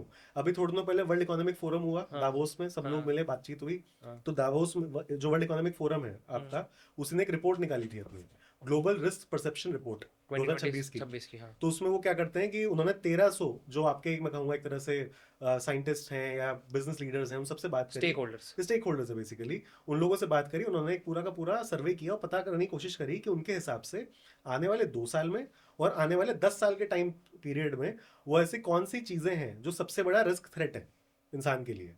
तो जो अगले 2 साल की बात की गई, तो उसमें बहुत सारी चीजें तुम्हें दिख जाएंगी इधर उधर की, कि जियो पॉलिटिकल जियो और इकोनॉमिक इकोनॉमिक, कंडीशंस हैं, जियो पॉलिटिकल ट्रेड फाइट्स वॉर हैं, है, हाँ। ये ट्रेड वॉर्स वगैरह सब, टैरिफ वगैरह जो हाँ जो हाँ। चल रहे हैं वो सब है। पर जो लॉन्ग टर्म प्रोडिक्शंस हैं उनके, हम्म। उसमें टॉप 10 में पहली बार टॉप 4 जो है वो सारे एनवायरनमेंट के हैं। नंबर 1 है एक्सट्रीम वेदर इवेंट्स, अगले 10 साल के लिए उन्होंने बोला है सबसे बड़ा रिस्क। उसके बाद चौथे या पांचवें नंबर में मेरे ख्याल से है आपका मिस इन्फॉर्मेशन, फोर्थ पे। WhatsApp university. हाँ, और फिफ्थ पे मेरे ख्याल से शायद एआई। वो कह रहे हैं कि एआई की वजह से जो जॉब का डिस्क्रिप्शन होगा वो 5वें नंबर की थ्रेट है। ऊपर की जो 3 है वो है आपकी एनवायरनमेंट से रिलेटेड, चौथी है आपकी मिस इन्फॉर्मेशन से रिलेटेड, और फिर पांचवी है आपकी एआई के अराउंड। और टॉप 10 को अगर तुम काउंट करोगे उसमें से कम 6 एनवायरनमेंट रिलेटेड रिस्क हैं जो सबसे बड़े इंसान फेस करने वाला है। और वो जो अलग अलग उन्होंने तोड़ तोड़ करके कहते हैं रिस्क लिखे कि एक तुम्हारा हो सकता है उसमें बायोडाइवर्सिटी लॉस हो, एक वो तुम्हारा एक्सट्रीम वेदर इवेंट्स हो। उन सबको तुम एक कॉमन थ्रेड से बांध सकते हो अगर तुम क्लाइमेट चेंज की बात करो तो let's be very clear, this is the biggest threat that humanity has ever faced. और जब मैं कह रहा हूँ कि ये सबसे बड़ी थ्रेट है जो ह्यूमैनिटी ने फेस करी है, तो किसी भी अच्छी एवेंजर्स मूवी की तरह इसमें वो सारे एवेंजर्स को साथ में आना पड़ेगा, तभी लड़ पाओगे थैनोस से। बिल्कुल। ठीक है, पर अगर तुम्हें पता है थैनोस आ रहा है, वो चुटकी बजा के सबको खत्म करने वाला है, पर सारे एवेंजर्स इधर उधर अपना घूम रहे हैं, तो क्या होगा? कुछ भी नहीं हो सकता है। तो आने वाले समय में जो जियो पॉलिटिक्स की आपकी टेंशन बढ़ेगी वो क्लाइमेट चेंज की वजह से ही बढ़ेगी। फॉर एग्जाम्पल, अभी यूएस वेनेजुएला या ग्रीनलैंड के बारे में इतना ज्यादा वो कर रहा है, फॉसिल फ्यूल्स या फिर आउटर वो स्पेस, रिसोर्सेज की वजह से तो की है। वजह से कर रहा और क्लाइमेट चेंज डायरेक्टली रिलेटेड है रिसोर्स कंजम्पशन से। है। तो ये जो जियो पॉलिटिकल टेंशन अभी भी चल रही है वो रिसोर्सेज की वजह से है, वो क्लाइमेट चेंज की वजह से मतलब ही है। मेरा क्वेश्चन से मेरा मतलब तो और एस्केलेट करेगी वो। Exactly exactly। और इसको फिर देखो ना एस्केलेट कैसे करेगी, कि आप अगर इंडिया की बात मैं करूं, हम्म। इंडिया में एक्सट्रीम वेदर इवेंट्स बहुत ज्यादा बढ़ चुके हैं। हाँ ठीक है, अगर पिछले साल का यदि आप डेटा देखो, तो मैं तुम्हें एक बात बताई थी हाँ हमारी कॉन्वर्सेशन में, कि almost 92 to 95% of the days, पूरे साल के जो हाँ 95% दिन है, उसमें कोई ना कोई एक्सट्रीम वेदर इवेंट Events देश हुआ के है। किसी ना किसी जगह पे हुआ है। हम्म। ठीक है, ये हमारे पास सरकारी डेटा है। हाँ। ठीक है, ये किसी प्राइवेट बॉडी का डेटा नहीं है, कहाँ का डेटा है ये एग्जैक्टली अगर मैं बोलूँ? इंडिया का। नहीं नहीं ये कौन जो किस? हमारा मीटरोलॉजिकल डिपार्टमेंट होता है। अच्छा, मेट्रोलॉजिकल हाँ, डिपार्टमेंट। तो हमारे पास, हमें पता है कि ये घट रहा है और ये साल दर साल बढ़ता जा रहा है। अब अगर समय पे बारिश नहीं होगी तो सोचो उसका खेती पे क्या फर्क पड़ेगा। अब अगर जगह जगह पे फ्लैश फ्लड्स आ जाएंगे तो उसका सोचो खेती पे क्या फर्क पड़ेगा। और जब टेम्परेचर एक हद से ज्यादा होगा तो सोचो उसका खेती पे कैसे फर्क पड़ेगा।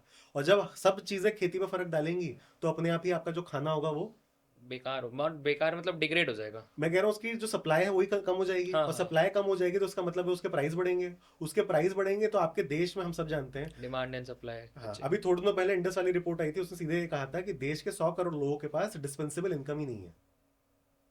हमारे देश की सीरियसली। यदि 150 करोड़ की आबादी है तो डिस्पेंसेबल इनकम से उनका मतलब है कि जो बेसिक दिनचर्या के खर्चे हैं आपके, उसके अलावा खर्च करने के लिए लोगों के पास पैसा ही नहीं है।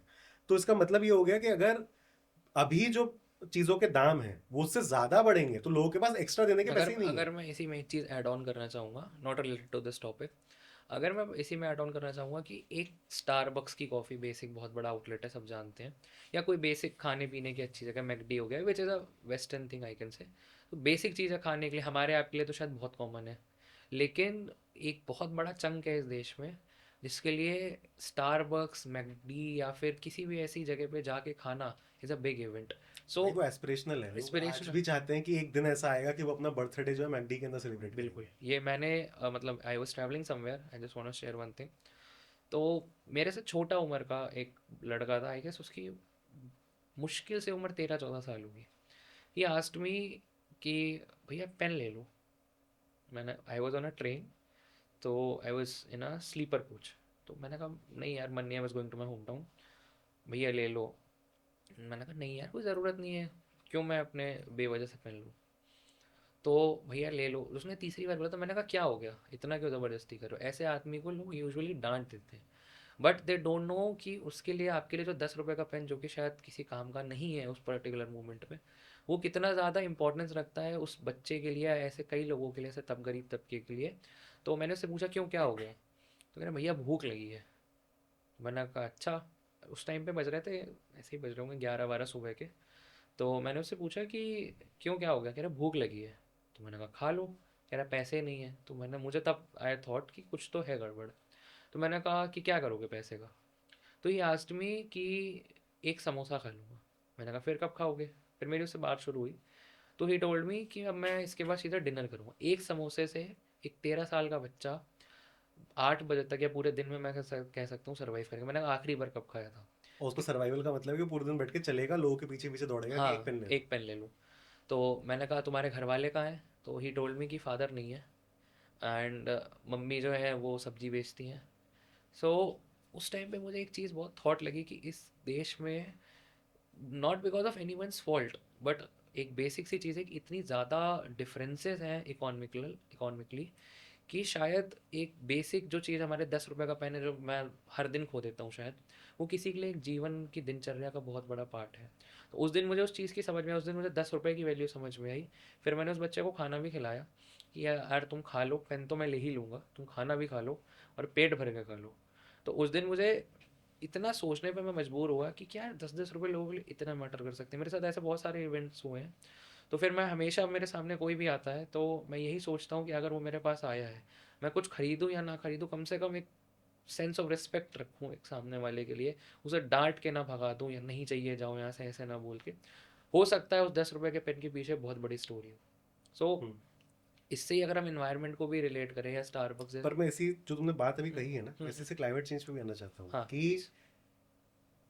तुमने जिस अभी बच्चे की बात करी, या वो जिस सोशियो इकोनॉमिक स्टेटा को बिलोंग करता है, हाँ हाँ तुम अगर उसको देखोगे, ये लोग वो होने वाले हैं जो सबसे पहले क्लाइमेट चेंज के एक तरह से विक्टिम बनेंगे। हाँ, करेक्ट।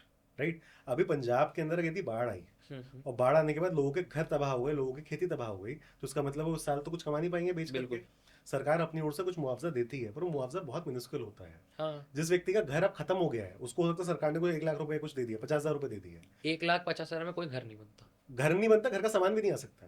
ठीक है। मतलब मेरा घर से वही मेरा हाँ मतलब था, सही गृहस्थी है। नहीं मतलब बनती। कि मैं बताता हूँ, बचपन में मेरे घर में बाढ़ आई थी एक बार। ओ, ठीक है। कहाँ पे? मैं मुरादाबाद की बात कर रहा हूँ ये। अच्छा। तो मतलब मेरे ख्याल से शायद मैं उस टाइम पे पश्चिमी कुछ, उत्तर प्रदेश। हाँ पश्चिमी उत्तर प्रदेश, तो हाँ 9-10 की बात हो रही होगी, हाँ। या हाँ इसी के अराउंड की बात रही होगी। और हमारे एरिया में जब बाढ़ आई, हम्म। तो घर के अंदर ऑलमोस्ट मेरे ख्याल से 4 या 5 फीट तक पानी भर गया था। और 4 या 5 फीट तक पानी जो भरा, वो इतनी तेजी से भरा कि आपके पास समय नहीं था कि आप अपना सामान इधर उधर कुछ शिफ्ट कर सको। तो सब खराब हो गया था। तो हमें कोई सरकार से वो थोड़ी मिला उसका हम्म। मुआवजा, राइट। और हम लोग तो फिर भी ऐसे लोग थे जो खुद अफोर्ड करके दोबारा से अपने घर को बसा सकते हैं। हाँ तुम अभी जिन लोगों की बात कर रहे हो, अगर सोचो तुम कि समोसा आलू से बनता है, मैदे से बनता है, अगर यही चीजें इतनी महंगी हो गई कि अब समोसा ही 50 रुपए का हो गया है, तो क्या, तुम कैसे खिलाओगे उसे। सही बात है। तुम हो सकता है 10 रुपए का था, तुमने इजीली निकाल के दे दिए, पर अगर वो 100 रुपए का होता तो तो मैं भी सोचता एक बार। तुम भी सोचते एक बार को। तो इसी तरह से जो वो सोशियो इकोनॉमिक स्टेटा है हमारा, जो देश के हमारे एक्चुअल गरीब लोग हैं, जो हाँ कि हमारे देश का बहुत बड़ा एक तरह से एरिया है, हाँ हाँ। क्योंकि हम खुद बोलते हैं कि हम अपने देश में 80 करोड़ लोगों को मुफ्त खाना दे रहे हैं। तो मुफ्त खाना दे रहे हैं तो बेनेवोलेंस में ही दे रहे हैं, इसलिए भी दे रहे हैं कि उनको ज़रूरत है सही उसकी, बात है। राइट? तो इतना बड़ा हमारा देश का चंक है, वो सबसे ज़्यादा सफ़र करने वाला है क्लाइमेट चेंज से। और ये होगा। और ये होगा और ये हो रहा है। सैड सैड रियलिटी है, बट हो रहा है। हाँ, लेकिन मैं फिर बोल रहा हूँ कि it's not as a we should accept it कि अब ये तो होके रहेगा। इसके पीछे बहुत कुछ किया बदलाव जा की सकता है। चाह है, होनी चाहिए। हाँ, क्योंकि मैं फिर बोल रहा हूँ कि आपने अरावली को लेकर के जब आवाज़ उठाई, तभी बदलाव। तो बदल लिया ना सरकार ने, क्योंकि सरकार अल्टीमेटली वो आपके समर्थन से ही चलती है। करेक्ट। और सिर्फ सरकार की बात नहीं है, जो आपकी जुडिशरी है उसने भी उसको वापस लिया, हम्म। राइट? तो हर तरह के इंटरवेंशन होंगे आपके हित के लिए। पहले आपको ये पता हो कि इस वक्त आपके सामने सबसे बड़ा चैलेंज क्या है। करेक्ट। सबसे बड़ी प्रॉब्लम एट दिस पॉइंट ये है, जैसे हमने जियो पॉलिटिक्स की बात हाँ, करी, फिर हम एकदम लोकल पे आ गए। वो ये है कि ना जियो पॉलिटिक्स के स्तर पे और ना ही लोकल स्तर पे हम क्लाइमेट चेंज की थ्रेट को अपने सबसे बड़ी थ्रेट मानते ही नहीं है। यही प्रॉब्लम ही यही पे है। प्रॉब्लम ही है। अवेयरनेस नहीं है कि क्लाइमेट चेंज भी एग्जैक्टली, कितना ज़्यादा इंपॉर्टेंट या क्रूशियल हो सकता है हमारी आपकी लाइफ में। एग्जैक्टली। और अगर हम इस बात को समझने लग जाएं तो हम अपने आप ही, तुम भी इसकी बात करोगे, मैं भी इसकी बात करूंगा, बाहर चलते लोग भी इसकी बात करेंगे, तो अपने आप जब अगली बार इलेक्शन आएगा और नेता जब घूमेगा अपनी गली से जहां से उसे वोट मांगने हैं, और हर व्यक्ति उससे ये बात कहेगा कि सर हवा कब साफ होगी, हाँ सर पानी कब साफ होगा, सर आप ये काम कब करोगे, तो उसको खुद पता चलेगा कि अच्छा इसका मतलब ये है कि अगर मुझे इनसे वोट चाहिए तो मुझे इनको यही सब चीजें देनी पड़ेंगी। अभी इसी बात पे एक चीज़ चली, जहाँ पे AQI मीटर थे वहाँ पानी डाला जा रहा है, तो मुझे लगा कि हो सकता है ये प्रोपोगेंडा हो। बट मेरे कॉलेज के पास ही AQI का वो जो मीटर है वो लगा हुआ है, वो मशीन लगी हुई है। मैंने खुद देखा पानी स्प्रिंकल हो रहा है, चीज़ें हो रही हैं। तो rather than curbing it, we should resolve it. This is what I think. Yes, we should resolve it and see. मैं फिर उस बात पे आऊंगा कि ये पूरी चीज जिस टाइम स्केल पे होती है ना, बहुत लंबा टाइम वो बहुत लंबा है। और लंबा है। अदर मैं इसमें तुम्हें एक पर्सनल एनेक्डोट भी देना चाहूंगा। हम्म। मतलब ये स्टोरी मेरे लिए बहुत पर्सनल है, मेरी लाइफ के बारे में ही है, बट इसने मुझे बदलने में बहुत बड़ा रोल भी प्ले किया है। तो ये मेरे ख्याल से बात होगी शायद 2015 के आसपास की। मेरे फादर का बर्थडे था, ठीक है? तो हम सब लोग उसको सेलिब्रेट करने के लिए बाहर एक, कहते हैं, रेस्टोरेंट में गए। और रेस्टोरेंट में गए तो खाना वगैरह खाया जैसे हर घर में होता है, नॉर्मली। और वापस आए। वापस आने के बाद से क्या हुआ कि 2-3 दिन बाद मेरे फादर की तबीयत और ज़्यादा ख़राब होनी शुरू हो गई, ठीक है? And in his entire career of may be 30-40 years उन्होंने कभी छुट्टी नहीं ली थी। He used to work 7 days a week. What was his profession? He was into manufacturing plant, so he was the production manager there. तो क्योंकि plant 24/7 हाँ, चलता है, 24/7 तो वो प्लांट के साथ वो भी, जिम्मेदारी है हाँ, पूरी। हाँ। तो प्लांट के साथ वो भी 24/7 ही चलते थे, ठीक है? तो मतलब लिटरली उनकी दिनचर्या ऐसी होती थी कि वो रात को 12 बजे बात करके खत्म कर रहे हैं और सुबह 5 बजे उठ के फिर बात कर रहे हैं और फिर मॉर्निंग वॉक पे जा रहे हैं। So he used to be always he in, was very responsible. हाँ, तो वो हमेशा उसके टच में रहते थे।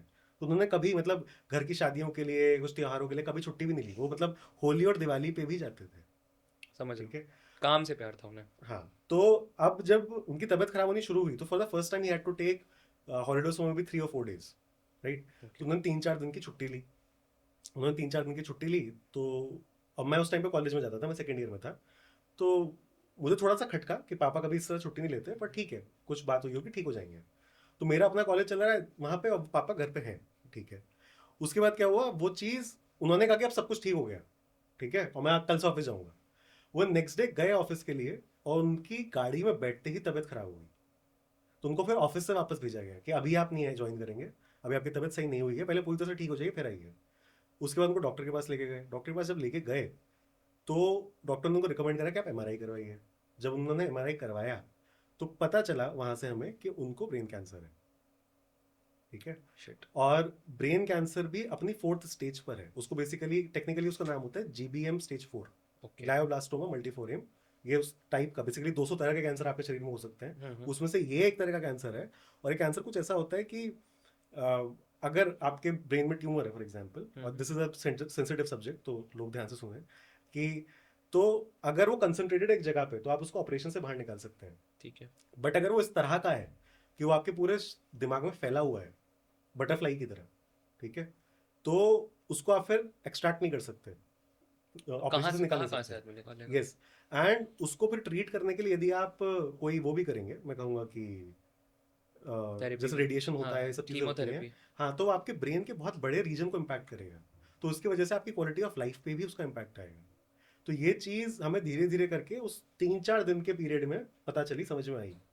और उसके बाद फिर ये अगस्त का ही महीना था, उसमें जन्माष्टमी और आपकी, मेरे ख्याल से 15 अगस्त, ये सब कुछ आसपास में ही था, जिसकी वजह से रास्ते बहुत सारे बंद थे। ओके। तो हमें उनको, जो मेरा शहर था मुरादाबाद की मैं बात कर रहा हूँ, वहाँ से हम उनको चाहते थे कि गुड़गांव किसी बड़े हॉस्पिटल में लेके आए, तो वहाँ लेके जाना था। तो जब हम वहाँ से चले थे तो he was fine, he was talking to us, he had his breakfast and everything. और जब हम वहाँ उतरे हैं हॉस्पिटल के अंदर, आप समझ सकते हो 4-5-6 घंटे की मेरे ख्याल से जर्नी रही होगी। दिल्ली एनसीआर में, गुड़गांव में। सॉरी, मुरादाबाद से वहाँ तो 6 घंटे का हाँ। एरिया था। छठे घंटे के अंत में वो मुझसे बात नहीं कर पा रहे थे। उनको लिटरली मुझे व्हील चेयर में बिठा करके लेके जाना पड़ा। And you were alone? I had my ताऊजी विद मी। तो वो कहते हैं मेरे पिताजी से बेसिकली उनके बड़े भाई। बड़े भाई, हाँ। हाँ, and he too was aged. तो उनके साथ में फिर मैं वहाँ पे हॉस्पिटल के अंदर घूम रहा हूँ लॉबी में। मैं पहली बार शायद किसी इतने बड़े हॉस्पिटल में गया था, मैंने पहली बार पूरा एनवायरनमेंट देखा था। मैं अपनी सेकेंड ईयर ऑफ इंजीनियरिंग में था। I was sobbing through out the way. उनको लेकर गया, डॉक्टर के पास दिखाया, सब कुछ हुआ, उनको वापस लेकर के आया। और अभी क्या हुआ, थोड़े दिनों पहले इंस्टाग्राम पे एक पूरा, मतलब मैं कहानी आपको सुना के रहा हूँ, हाँ, ये भी हाँ। समझाता हूँ। अभी थोड़े दिनों पहले इंस्टाग्राम पे एक वो चल रहा, ट्रेंड चल रहा था कि लोग अपने 2016 और अपने 2026 को कंपेयर कर कंपेयर रहे कर रहे थे, थे, हाँ। राइट। तो आ, ये जो मैंने आपको कहानी सुनाई 2015 की है, and after around 11 months after this my father passed away. So sorry. तो मेरा 2016 इसके बीच बीता था, राइट। तो एज अ कंटेंट क्रिएटर आप बार बार ना ये सोचते रहते हो कि अच्छा अब किस चीज़ पे कुछ बनाओ, अब किस चीज़ पे कुछ बनाओ, अब किस चीज़ पे कुछ बनाओ। पर जब मैंने सोचा कि अच्छा मेरा 2016 कैसा गया था, तो मेरे सामने ये कहानी मुझे याद आई। तो फिर मैंने कहा कि इस पर मैं क्या ही बना सकता हूँ, ठीक है। तो फिर मैं सोच रहा था कि but this is so so so much like climate change. जिस समय हमारे सामने पहला सिम्टम आया उनकी बीमारी का, हम उसी वक्त एक ऐसी सिचुएशन में पहुंच गए थे कि डॉक्टर ने कहा कि आप कुछ नहीं कर सकते, we were very late honestly. Right. मतलब मैं बाद में भी इस चीज को सोचता रहता था कि क्या उन्होंने जो 6 महीने पहले कहा था कि मेरा सर दर्द हो रहा है, क्या वो इसी वजह से तो नहीं था? क्या उन्होंने 3 महीने जो ऐसा ऐसा कुछ कहा था, क्या वो इसी वजह से नहीं था? मतलब I use to ask myself कि मतलब मैंने क्या गलती कर दी? क्या अगर मैं उन्हें 6 महीने पहले किसी डॉक्टर के पास ले जाता, क्योंकि अक्सर हमारे साथ क्या होता है कि हम खांसी जुकाम सर दर्द इन सबको तो कहते हैं कि एक क्रोसिन नॉर्मल खा लो ठीक हो बेसिक जाएगा। बेसिक है। तो मैं बार बार अपने आप से इसलिए पूछता रहता कि कहाँ गलती कर दी, कहाँ गलती कर दी, कहाँ गलती कर दी। और मुझे फिर दिखता है कि क्लाइमेट चेंज के साथ भी कुछ ऐसा ही होने वाला है। जब हमारे पास बार बार इतनी बाढ़ आएगी, इतनी सिम्टम्स दे टेम्परेचर रहा है। बढ़ेगा, जो सिम्टम हमें रोज रोज दिख रहे हैं, at one point in time will be asking ourselves हमने कहाँ गलती कर दी, and that will be too late. We can not do anything. अब उस पॉइंट पे आने के बाद आप, मतलब उसके बाद फिर आप यही कह सकते हो कि let's mitigate correct. The problems. जो रिपरकशंस इसके आप आने वाले हैं उसको जितना मैनेज कर सकते हैं वो करें। तो फॉर एग्जांपल डॉक्टर ने हमसे यही कहा था कि देखिए आपके पास शायद 3-4 या 6 महीने हो सकते हैं मैक्स टू मैक्स। आप बस ये देख सकते हैं कि आप इनको पैलिएटिव केयर में रखना चाहते हैं, क्यूरेटिव केयर में रखना चाहते हैं। इसका मतलब ये होता है कि एक में तो आप बेसिकली बीमारी को सॉल्व करने की कोशिश करते हैं। तो बीमारी को सॉल्व करने के तरीके वही हैं कि आप कतई स्कल को खोल करके कीमोथेरेपी, उसमें से हाँ। निकालेंगे, आप कीमोथेरेपी देंगे, आप रेडिएशन थेरेपी देंगे, एंड ऑल ऑफ देम मतलब degrades the quality of life like anything. I know. और दूसरा पैलेटिव केयर कि वहां पे आप बेसिकली ये कहना चाह रहे हो कि हम पेन को मिनिमाइज करेंगे, पर क्योर हमें पता है हमारे पास नहीं है। एक्सेप्टेंस वाला काइंड ऑफ। हाँ, अब तुम समझ रहे हो क्लाइमेट चेंज में ये बात आ गई। बहुत अब ज़्यादा इसका पैरेलल बहुत निकालो। सिमिलर है, बहुत ज़्यादा सिमिलर है। अब क्लाइमेट चेंज का तुम अगर लेट कर दिया तुमने तो क्योर तो निकाल ही नहीं पाओगे, और फिर तुम कहोगे चलो पेन को मिनिमाइज करते हैं। अब तुम पेन को मिनिमाइज करने की बात कर रहे हो तो अब इसको भी समझो उसमें पेन को मिनिमाइज करने की बात कैसे होने वाली है। तुम और मैं और वो डीएलएफ के मैग्नोलिया और ये कैमिलिया, दुनिया भर की जगहों पे जो रहने वाले लोग हैं, हमें कोई फर्क पड़ने वाला है क्या? पानी की बोतल, अगर हम अभी भी पानी की बोतल 150 रुपए की 100 रुपए की खरीद लेते हैं बहुत जगहों हाँ, पे, एयरपोर्ट पे जाते हो 150 की मिलती है करेक्ट। तो तुम खरीद लेते हो। तो हम तो अभी भी पानी 150 को खरीद रहे हैं। पर अगर वो जिस बच्चे की तुमने भी थोड़ी देर पहले बात करी थी, उसको पानी अगर सोचो 150 रुपए का मिलने लग जाए, उसका क्या होगा? वो तो जी ही नहीं पाएगा, पानी पी ही के जीवन काटेगा। एग्जैक्टली। तो हम अभी क्लाइमेट चेंज की ग्रेविटी को नहीं समझ रहे हैं क्योंकि वो हमारे सामने हर दिन नहीं घट रहा है। हमें हर अगस्त में पता चलता है कि अरे असम में फिर बाढ़ आ गई। भाई अगस्त में असम में पिछले इतने सालों से बाढ़ आ बाढ़ रही आ है। रही है। तुम कब उस पर रिएक्ट करोगे? तुम कब उस पर जवाबदेही मांगोगे? तुम कब उसके लिए प्लान्स बनाओगे? राइट। अरे दिल्ली में टेम्परेचर 50 डिग्री टच कर गया। भाई ये पहली बार नहीं कर रहा है। दिल्ली में टेम्परेचर 48, 47, 49 डिग्री बहुत सालों से कर बहुत रहा सालों से टच कर रहा है। उसके लिए हम क्या कर रहे हैं? अब तुम कहोगे अरे टेम्परेचर को हम कैसे कंट्रोल कर सकते हैं? भाई एक चीज होती है उसको बोलते हैं अर्बन हीट आइलैंड इफेक्ट। है। ओके। क्या ठीक चीज़ है, है ये? इसको तुम ऐसा समझो कि आपने शहर ही अपना ऐसा बसा लिया है कि उसमें लंबी लंबी आपकी कंक्रीट की दीवारें हैं, उन सब में लगे हुए हैं एसी, उन एसीओ का सबका जो बैक है वो आपकी सीएफसी। सड़क पे निकल रहा है, हाँ। और वहां पे कोई पेड़ है नहीं, तो उसकी वजह से टेम्परेचर हो सकता है बाहर 42, पर आपका जो एक अर्बन हीट आइलैंड बन गया है हाँ हाँ। उसके अंदर टेम्परेचर हो सकता है पहुंचे 48। ओके, बिकॉज तो of AC, ACs are very harmful. सिर्फ एसी की बात नहीं कर रहा हूँ एसी मैं, हो गया, फ्रिज हो गया। इंडस्ट्री एसी, जो वहां पे गाड़ियां चल रही हैं उन गाड़ियों से जो फ्यूम्स निकल रहे हैं वो भी वहां पे, क्योंकि हवा तो चल नहीं रही है, हाँ। सब कुछ बंद है, वेंटिलेशन तो है नहीं, तो वो भी वहीं पे स्टेशन है। So everything, anything that is happening there, उसकी वजह से वहां का टेम्परेचर बढ़ जाएगा। तो आप पाओगे कि दिल्ली रिज में यदि आप जाओ जंगल में, या आप संजय वन चले गए और आप वहां पे वॉक कर रहे हो बीच में, हाँ तो वहां को ठंडी हवा लगेगी। वहां हो सकता है बाहर टेम्परेचर दिखा रहा हो 42 और वहां पे जो फील्स लाइक टेम्परेचर उस जगह का हाँ वो 38 या 36 हो। पर उसके बिल्कुल ऑपोजिट आप किसी ही बिल्कुल स्लम के अंदर घुस जाओ जहां पे बिल्कुल गाड़ियां चल रही हैं, खाने बन रहे हैं, सब हाँ कुछ हो रहा हाँ। है, वहां पे आप पाओ कि टेम्परेचर वैसे तो है बाहर 42 पर वहां हो रहा है 46। ये फील्स लाइक जो है ये आपका वो कैसे मेजर कैसे होता है?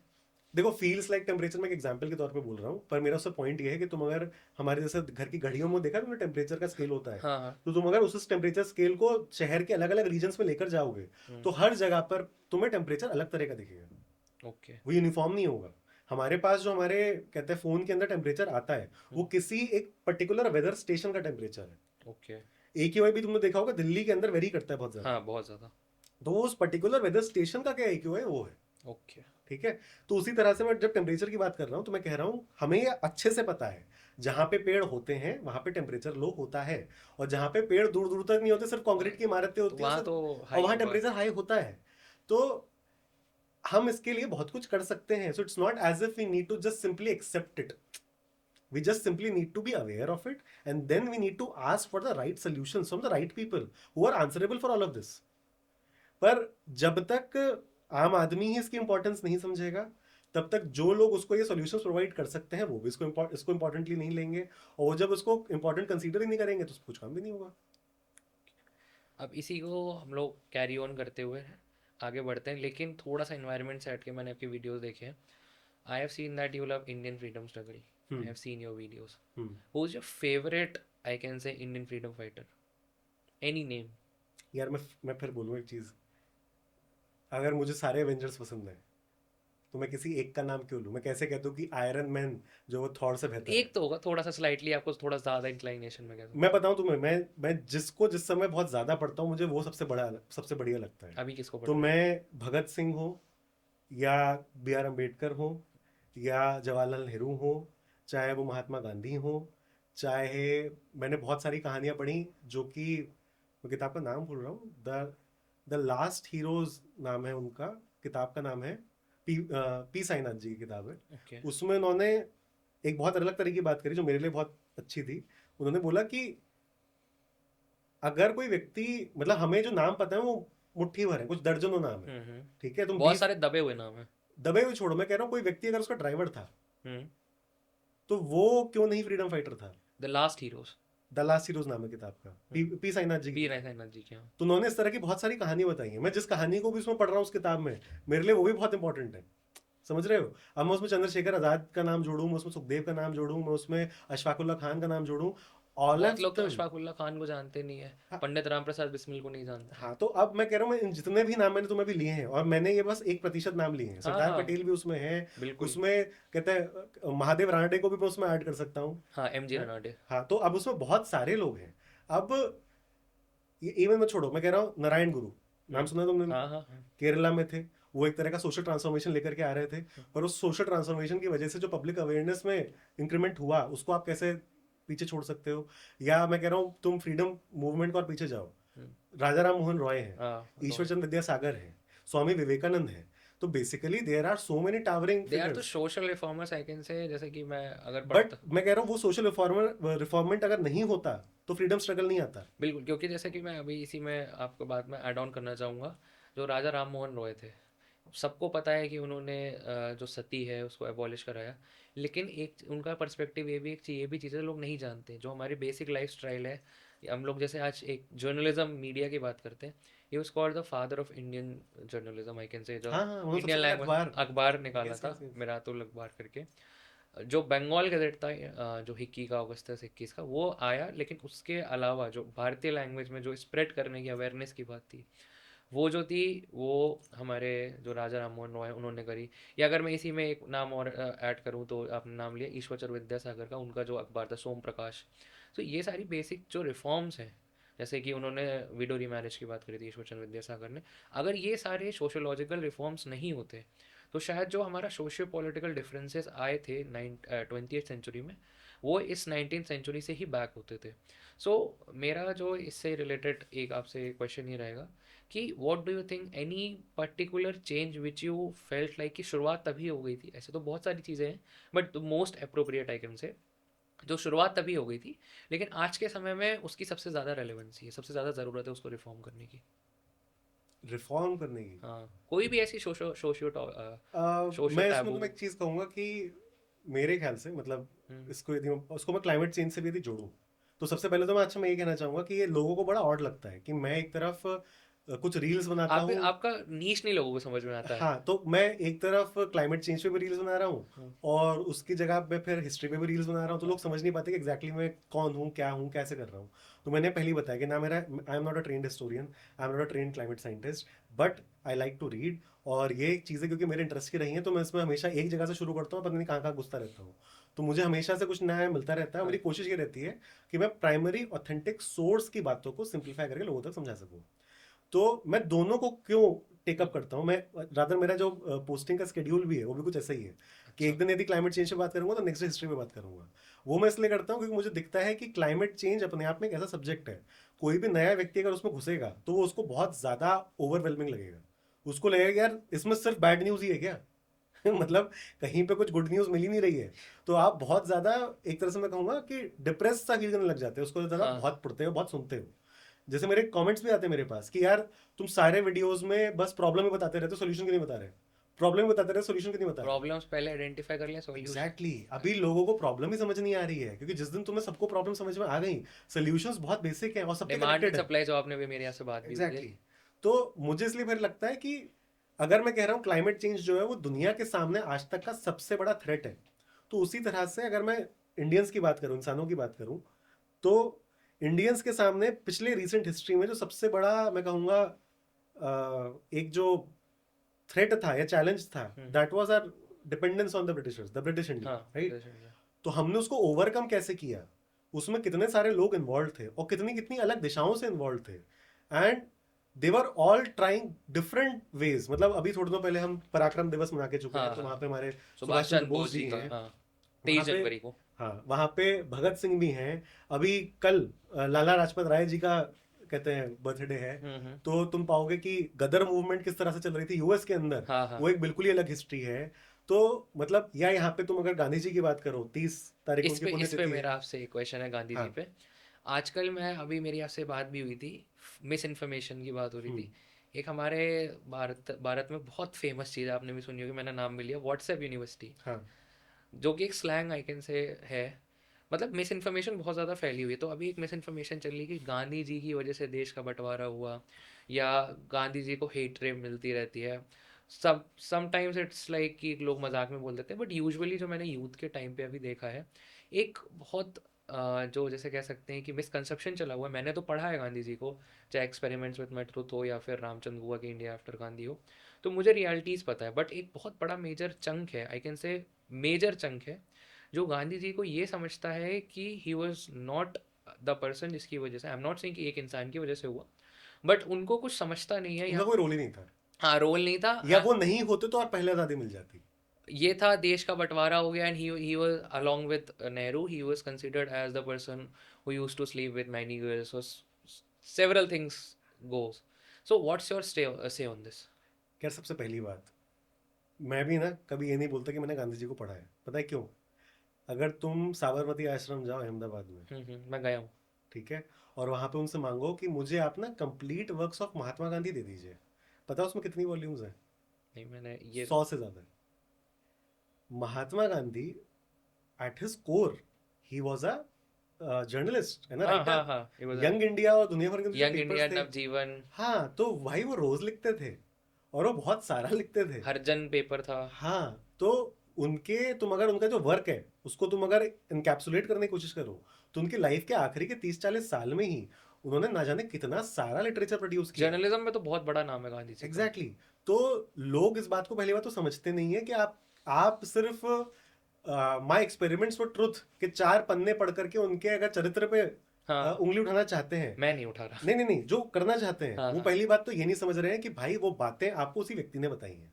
सही बात है। आज की दुनिया में यार, तुम मतलब बहुत बेसिक सी बात है, आज की दुनिया में कोई व्यक्ति ऐसी बातें अपने बारे में किसी को बताएगा भी क्या? वो भी उस वक्त का सबसे बड़ा नेता, दुनिया का सबसे बड़ा नेता, मैं सिर्फ देश की बात भी नहीं कर रहा हूँ। ऐसा व्यक्ति जो जब सेकंड राउंड टेबल कॉन्फ्रेंस के लिए हाँ, वहां गया है, इरविन पैक्ट टाइप। हाँ, तो लोग वहां पे लिटरली टिकट लेकर के खड़े हैं उन्हें देखने के लिए सिर्फ। ये बात सच है, मैं ये लिखा भी गया है, एक राइट, वॉल्यूम में तो लिखा गया ही है। Was not just the biggest leader, political leader कह लो, not of India but the entire world at that point in time. And एक चीज़ मैं आपकी बात में ऐड ऑन करूंगा, it was not just in India, when he was in South Africa, उनका एक न्यूज़पेपर चलता था इंडियन ओपिनियन, जो कि उस टाइम पे जो अपार्थाइड के खिलाफ जो जंग चल रही थी उस पर भी उन्होंने, तो वो बहुत पहले से लिखते पढ़ते आ रहे हैं। जैसे मैंने जो इंडिया आफ्टर गांधी रामचंद्र गुहा की पढ़ी, तो उसका जो स्टार्टिंग का टाइम है वो कॉन्स्टिट्यूएंट असेंबली के पहले का समय मैं बता रहा हूँ, या उसके जो असमकालीन समय है, उस पर अगर मैं देखा तो गांधी जी का बहुत बड़ा रोल है। बट पीपल, जो एक चंक के दिमाग में व्हाट्सएप यूनिवर्सिटी कह लो, मिस इन्फॉर्मेशन कह लो, दे हैव कंसिडर्ड इट कि it was more radical reforms which made Britishers to leave. और गांधी जी ने कुछ नहीं करा हुआ, ही वाज जस्ट उनको महात्मा बनाया, बेकार में बनाया। यार मैं तुम्हें एक उदाहरण दे देता हाँ हूँ हाँ, छोटा बिल्कुल सा। बिल्कुल। हम सब ने अपने, मतलब हम लोग बहुत यंग हैं, हम्म। मैं ऑलमोस्ट जेंजी की दहलीज पे हूँ, तुम जेंजी हो, ठीक है? तो हम लोगों ने मूवमेंट्स थोड़े बहुत ही देखे हैं हम्म। अपनी लाइफ में, और ये तब है जब देश में 150 करोड़ लोग हैं। मैं तुम्हें उस समय के भारत में ले जाता हूँ जब 30 करोड़ लोग थे, और उस टाइम पे नॉन कॉपरेशन मूवमेंट हो रहा है, क्विट इंडिया मूवमेंट हो रहा है, या सॉल्ट मार्च हो रहा है, दांडी। दांडी मार्च हो रहा है, और उसमें 60,000 या 1 लाख लोग जेल भर दे रहे हैं। बहुत बड़ी, आज के समय में नहीं हो पाता। आज के समय नहीं हो सकता भाई। और उस टाइम पे सोशल मीडिया नहीं था। सोशल मीडिया नहीं था, कोई तरीका नहीं था आपके पास बात पहुंचाने का, और ये भी सोचो उस वक्त जो दुनिया की सुपर पावर थी वो आपकी छाती पे बैठी हुई थी। उस टाइम पे यूके था सर, यूएस का। यूके तो उस वक्त सबसे बड़ा था, ठीक है? हाँ हाँ। वो तुम्हारी छाती पे बैठा हुआ है। ये मतलब कुछ वैसी सी बात हो गई कि आज के समय में अगर यूएस इंडिया के ऊपर बैठ जाए और उसके बाद आप इतना बड़ा प्रदर्शन कर पाओ। और और इसमें भी एक चीज और लो, ये वो इंडिया है जिसका लिटरेसी रेट कितना है, 16% से भी कम। 16% था। जब देश आजाद हुआ तो 16% था। और मैं इसमें अब इसकी तो बात ही नहीं कर रहा हूँ कि उसमें 16% में भी कितने पुरुष थे कितनी महिलाएं थी, क्योंकि तुम उसका भी प्रोपोर्शन निकालने जाओगे तो वो बहुत ज्यादा स्क्यूड होगा। शायद हो सकता है 3, 4 या 5% महिलाएं उस वक्त साक्षर हों, ठीक है? और मैं एजुकेशन की बात भी नहीं कर रहा, मैं यहाँ पे साक्षरता की, कि वो लिख सकते हैं अपना नाम भी या नहीं, उसकी बात कर रहा हूँ। समझ रहा हूँ। तो आपके देश का 80% जो हिस्सा है वो ये सब भी नहीं कर सकता था। उस वक्त किसी एक व्यक्ति ने इस देश में, मतलब मैं तुम्हें पहले भी एक बात बोल रहा था हाँ हाँ। कि आज तो आप बेंगलोर में इस बात पे लड़ रहे हो कि तुम कन्नड़ नहीं बोल रहे हो या हिंदी नहीं बोल रहे हो, और तुम दिल्ली में लड़ रहे हो कि तू चीनी है, चिंकी है, और ऐसा है वैसा है। इतनी यूनिटी हमारे पास आज भी नहीं है। उस उस जमाने टाइम में पे इतनी बड़ी यूनिटी, और एग्जाम्पल के तौर पे जब भारत आज़ाद हुआ था तो बहुत दंगे हुए थे, लाहौर में भी हुआ, और इधर कैलकाटा में, उस टाइम के, आज के समय कोलकाता में बहुत ज़्यादा दंगे हुए थे। तो इधर लाहौर के लिए तो इन्होंने जो सरकार है, चाहे वो नेहरू जी के नेतृत्व में, और उस टाइम पे जो आखिरी गवर्नर जनरल थे लॉर्ड माउंटबेटन, उन्होंने पाकिस्तान नाम देने के बाद, ये I am talking about after the independence, Punjab police, Punjab protector police, I am not sure about the name, इस तरह से एक 55,000 जो सिख थे उनकी एक फोर्स बनाई थी to stop the riots. Calcutta में अकेले गांधी जी ने इतना बड़ा दंगा रोक दिया, नावखाली में जाके 73 घंटे का, 73 आवर्स का आमरण अनशन किया, और उसके बाद एक भी वायलेंस नहीं हुआ। और एक नाम है, I am forgetting his first name, Suhrawardy, Suhrawardy, Suhrawardy, हाँ sorry. The man who actually instigated the हाँ, direct action day. Direct action day. तो उनके घर जाके रुके, पीपल वर हेटिंग हिम कि आप इनके घर क्यों रुके, जो भी है, गांधी जी का इतना ज़्यादा इन्फ्लुएंस था। तुम, मैं कह रहा हूँ तुम इस बात को फ्लिप करके देखो, जो बंदा मिसचीफ कर रहा है, हम्म। तुम अगर उसी के बराबर जाके बैठ जाओ आगे करो, कैसे करोगे? अब तो आगे क्या करेगा बता। एंड मतलब मुझे, मैं I say I am not in any favour, मैं हेट भी नहीं करता, मैं पसंद नहीं करता, I am just reading it as a scholar, but as a at least give somebody the right place, respect. And at the same time आप उनके बारे में जो नैरेटिव फैलाना है फैलाओ, पर it should be based on evidence. Correct. आपके पास अगर प्राइमरी सोर्स ऑफ एविडेंस ही नहीं है और आप कुछ भी बातें फैलाए जा रहे हो, तो भाई वो सिर्फ किस्से कहानियां हैं। एविडेंस है। WhatsApp university. अब मैं वही बोल रहा हूँ, अब ये जो पूरा का पूरा तरीका है ना कहानियां फैलाने का, किसी को डिस्क्रेडिट करने का, इसको तो अगर कोई भी अगर बेसिक मैं कह रहा हूँ फिलोसफी या वाद विवाद लॉजिक रिटोरिक समझता है तो उसको अच्छे से पता होगा एड होमिनम क्या होता है। एड होमिनम एक आपकी पॉलिसी होती है, उस पॉलिसी में आप बेसिकली क्या करते हो कि अगर दो पक्षों के बीच में लड़ाई चल रही है तो एक पक्ष दूसरे के बारे में झूठी जानकारी फैलाता है, उसका कैरेक्टर असैसिनेशन करने की जरूरत कोशिश करता है, क्योंकि उसको अच्छे से पता है कि जहां पे बात आर्ग्यूमेंट्स की आएगी तो दोनों में कोई लड़ाई नहीं हो पाएगी, वो जीत जाएगा। सिंपल सी चीज। तो आप फिर क्या करते हो, आप सामने वाले के आर्ग्यूमेंट पे नहीं लड़ते क्योंकि आपको पता है इस प्लेग्राउंड में तो वो जीतेगा। अब आप फिर क्या करते हो, आपका कैरेक्टर असैसिनेशन करते हो। जिसको हम लोग बोलते हैं कि अगर घी सीधी उंगली से ना निकले तो उंगली टेढ़ी कर दो, काइंड ऑफ। हाँ हाँ मतलब ये चीज मैंने देखा है कि एक, I don't know why people are not reading और दे वर नॉट अवेयर। वो बेसिकली करते क्या है कि जब आपको, जैसे फॉर एग्जांपल अभी देश में जिस भी सरकार की हम बात कर रहे हैं, हम किसी का नाम ना लेते हुए मैं इतना बोलूँगा, पर्टिकुलर अपोजिशन पे दे शुड अंडरस्टैंड कि we are living in a democracy, they are oppositions, they are not enemies. आप इतना ज़्यादा गिरा दे रहे हो, या आज ही हम जी रहे हैं 2026 में, बात करेंगे जवाहरलाल नेहरू की, मोदी की, सॉरी मोदी कह रहा हूँ, गांधी जी की। सो ये कहीं ना कहीं आपका एक इम्बैलेंस क्रिएट कर रहा है कंटेम्प्रेरी इंडिया पे और आपका जो पास्ट इंडिया है। मैं फिर एक बात बोलूंगा, हम्म। मैं कह रहा हूँ आपको अपने जो पास्ट लीडर्स हैं उनकी बात करनी है, आप खुल के कीजिए, बट अगेन एविडेंस तो हो एविडेंस। उसमें। क्योंकि देखो मैं बहुत सीधी सी बात बताता हूँ, हमारे देश की सबसे बड़ी प्रॉब्लम पता है क्या है, हमारे देश में मेजोरिटी जनता ये जानती ही नहीं है कि किसी भी बात की तथ्यता को कैसे समझते हैं। सही बात है। If something is rooted in fact और नॉट, ये कैसे करूं, जज करूं। हम्म। क्योंकि तुम देखो हम ये तो बोल देते हैं कि ये तो इन्फॉर्मेशन इकोनॉमी है हम्म। और हर तरफ से इन्फॉर्मेशन आ रही है, ठीक है, पर कोई भी इन्फॉर्मेशन सही है या मिस बैक, इन्फॉर्मेशन हाँ, है। Backed by what. एग्जैक्टली तो वो कैसे पता करोगे, क्योंकि ये मैं मेरे हिसाब से आज की दुनिया का सबसे कोर स्किल ये है कि आपको पता होना चाहिए कि आप फैक्ट चेक कैसे करते हो किसी चीज को। क्योंकि आप कुछ भी सुन रहे हो, फॉर एग्जाम्पल आप ये सुन एक रहे हो बार कि प्लीज ऑडियंस को ये भी बता दे कि आखिर जैसे आपने वर्ड बोला फैक्ट चेक, मुझे पता है, आपको पता है, लेकिन एज अ जर्नल ऑडियंस अगर उसे किसी बात की बैकिंग चाहिए तो कैसे फैक्ट चेक कर सकती है अपार्ट फ्रॉम गूगल? गूगल तो हाँ सफी। देखो मैं एक्चुअली बताऊं, तुम्हें एक चीज बताऊंगा कि हम्म। पिछले कुछ समय से मैं खुद कोशिश कर रहा हूँ कि मैं एक फ्रेमवर्क सा पूरा बना सकूं जिसमें लोगों को ये समझा सकूं, जिसको बेसिकली आप क्रिटिकल थिंकिंग बोल हाँ सकते हाँ। हो या रिसर्च बोल सकते हो, जो कहना चाहो बोल सकते हो, पर can there be a step by step method जिससे आप इन चीजों को समझ सको। तो मैं खुद भी इस विषय में पढ़ रहा हूँ तो मैं थोड़ा बहुत बताने की कोशिश करूंगा। सबसे एक बहुत एक जो इंटरनेशनल एजेंसीज होती है आपकी फैक्ट चेकिंग की, वो एक मेथड को यूज करती है, उसको बोलते हैं स्मार्ट, ओके। SMART। तो स्मार्ट में से जो सबसे बेसिक चीज आप देख सकते हो वो है एस, कि सोर्स क्या है। ओके। तुम जो भी बात मुझे बता रहे हो वो कहाँ से बेस्ड है। तुमने फॉर एग्जाम्पल मुझे गांधी जी के बारे में कोई कहानी दी, हाँ हाँ। तो मेरे मन में सबसे पहला सवाल ये उठना चाहिए कहाँ लिखा है, किसने बोला है। हाँ, कहाँ पे मौजूद है। ठीक है, तो जब आप इस तरह से उसके अंदर घुसोगे तो आप सबसे पहले देख लोगे कि अच्छा, आप मतलब आधी जानकारी तो यहीं खत्म हो जाएगी। आपके पास एक व्हाट्सएप का फॉरवर्ड आया कि फलाने खाने के बीज खाने से पेट साफ हो जाता है, ठीक है, ठीक है। चलिए जी आपकी बात मान लेंगे, पर एक कहाँ लिखा है। उसने बोला आयुर्वेद में लिखा है। कहाँ लिखा है? कौन सा श्लोक, कौन सा चैप्टर, कौन सा पेज, पूरी बात बताओ। आप पाओगे कि 99% जो आपके पास मिस इन्फॉर्मेशन फैलाई जाती है वो इसी पॉइंट पे खत्म हो जाएगी।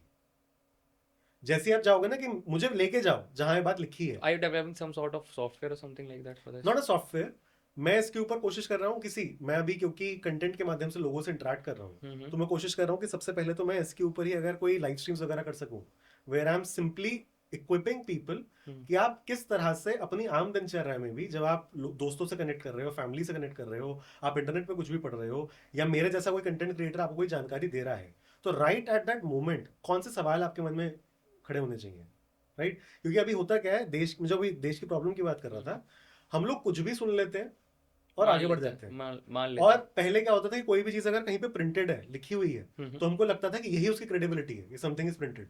उसका बैक नहीं, सो पीछे नहीं जाना। हम बिब्लियोग्राफी नहीं देखते कभी कि एग्जैक्टली कहाँ हाँ से बात उठाई करेक्ट, है। लोगों को तो बिब्लियोग्राफी, जैसे मैं बहुत सारे मेरे ये शब्द जान, बहुत सारे लोग पहली बार सुन रहे होंगे। हाँ बिब्लियोग्राफी, जैसे लोग क्या करते हैं उसको देखते हैं, कुछ होगा बस खत्म। हाँ, तो आप एग्जैक्टली देखते नहीं कि भाई बंदे ने जिसने लिखा है उसने क्या सोर्स साइट किया है, इसकी हमें आदत नहीं है।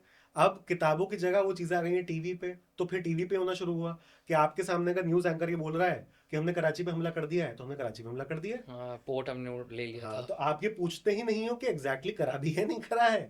और करा है तो कहाँ लिखा है ये भाई? कोई इंटरनेशनल मीडिया हाउस नहीं बता रहा, कोई नहीं बता रहा, और तुम भी बस मुझे ये बोल रहे हो कि सूत्रों से पता चला है। अरे कौन से सूत्र, कहाँ के सूत्र, क्या क्या सूत्र है? सूत्र? और तुम्हारा ना संवाददाता खड़ा हुआ है कुछ जो है कुछ नहीं। बता रहा है, बेसिकली बेसलेस है, राइट?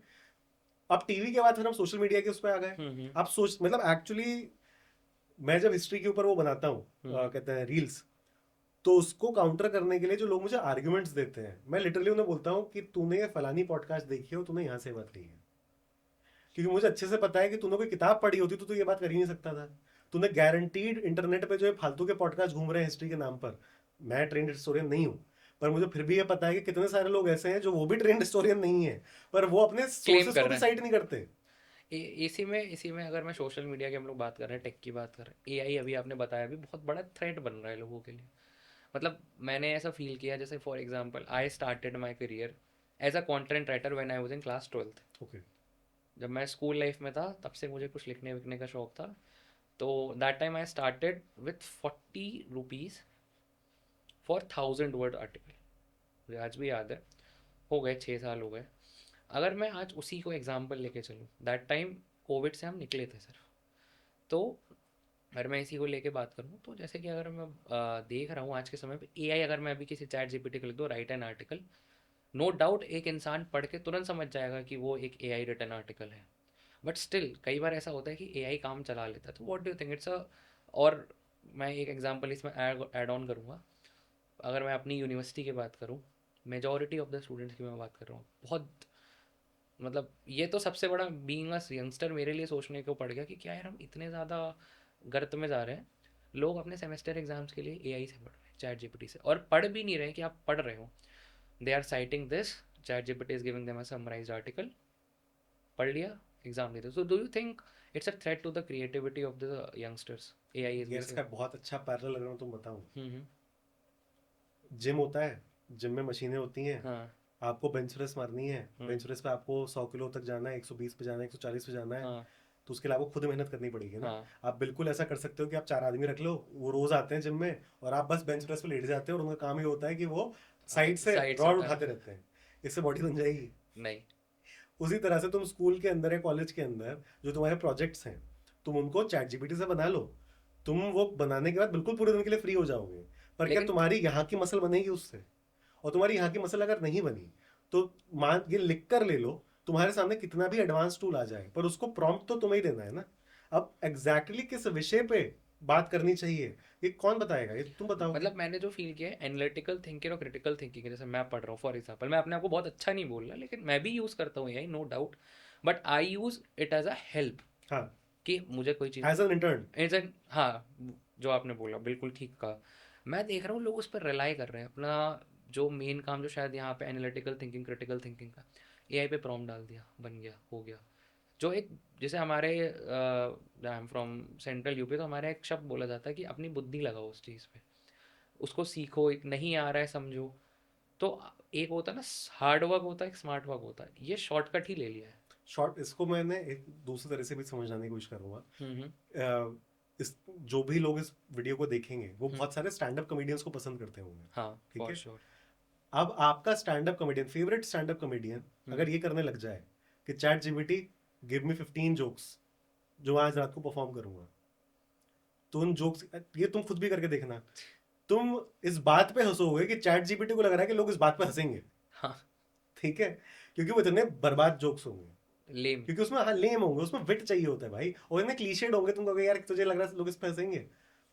अब लेकिन तुम उन स्टैंड अप कॉमेडियंस की बात करो जो तुम अपना बेस्ट बोलते हो, हम्म। भाई वो जो जोक तुम्हारे सामने लेके आ रहे हैं, वो खुद लिखे हुए होंगे, वो खुद लिखे, सिर्फ लिखे नहीं है, उसकी उसका एग्जीक्यूशन भी एक। उसका जर्नी देखो। मैं कह रहा हूँ कोई एक अच्छा स्टैंड अप कॉमेडियन होता है, मैं फॉर एग्जांपल अगर मैं बात करूँ जॉर्ज कार्लिन से लेकर के भारतम समय रहना तक की, हाँ हाँ। तो जो कोई तुम्हारा अच्छा स्टैंड अप कॉमेडियन होता है, हम्म। वो पहले जोक लिखता है, उसको ओपन माइक्स में जाके परफॉर्म करता है, हम्म। जब उसको दिखता है कि अच्छा इस चीज़ को तो ऑडियंस ने रिस्पॉन्ड नहीं किया, तो उसको कुछ चेंज करता है, दोबारा परफॉर्म करता है, और ऐसा कर करके वो पूरे 1 घंटे का अपना एक सेट बनाता है। और वो 1 घंटे का सेट बनाने की प्रोसेस में कम से कम 50 या 60 बार उस सेम चीज़ को रिपीट कर करके इनसाइट्स निकालता है, और उसके बाद वो कहता है कि now I am ready for a tour. Refine करता है उसे। रिफाइन करता है, और कभी कभार वो बस 1 घंटे का मटेरियल लिखने में, हमने ये पॉडकास्ट करा अभी, हाँ हाँ। बातचीत कर रहे हैं, 1.5 घंटे बीत गए होंगे शायद, हाँ। अगर किसी स्टैंड अप कॉमेडियन को तुम 1.5 घंटे का सेट लिखने को बोलोगे, वो बहुत तुम महीने लगते हैं, वो 6 तुमसे 6 महीने लगते वो हैं। तुमसे 2 साल मांगेगा एक अच्छा क्रिस्प सेट बनाने के लिए। तो this is the amount of, what should I say, back and forth you need to create something like this, and you will find कि जिस क्वालिटी का उस बंदे ने क्रिएट किया है, वो क्वालिटी का कभी एक एआई AI। टूल क्रिएट ही नहीं कर सकता।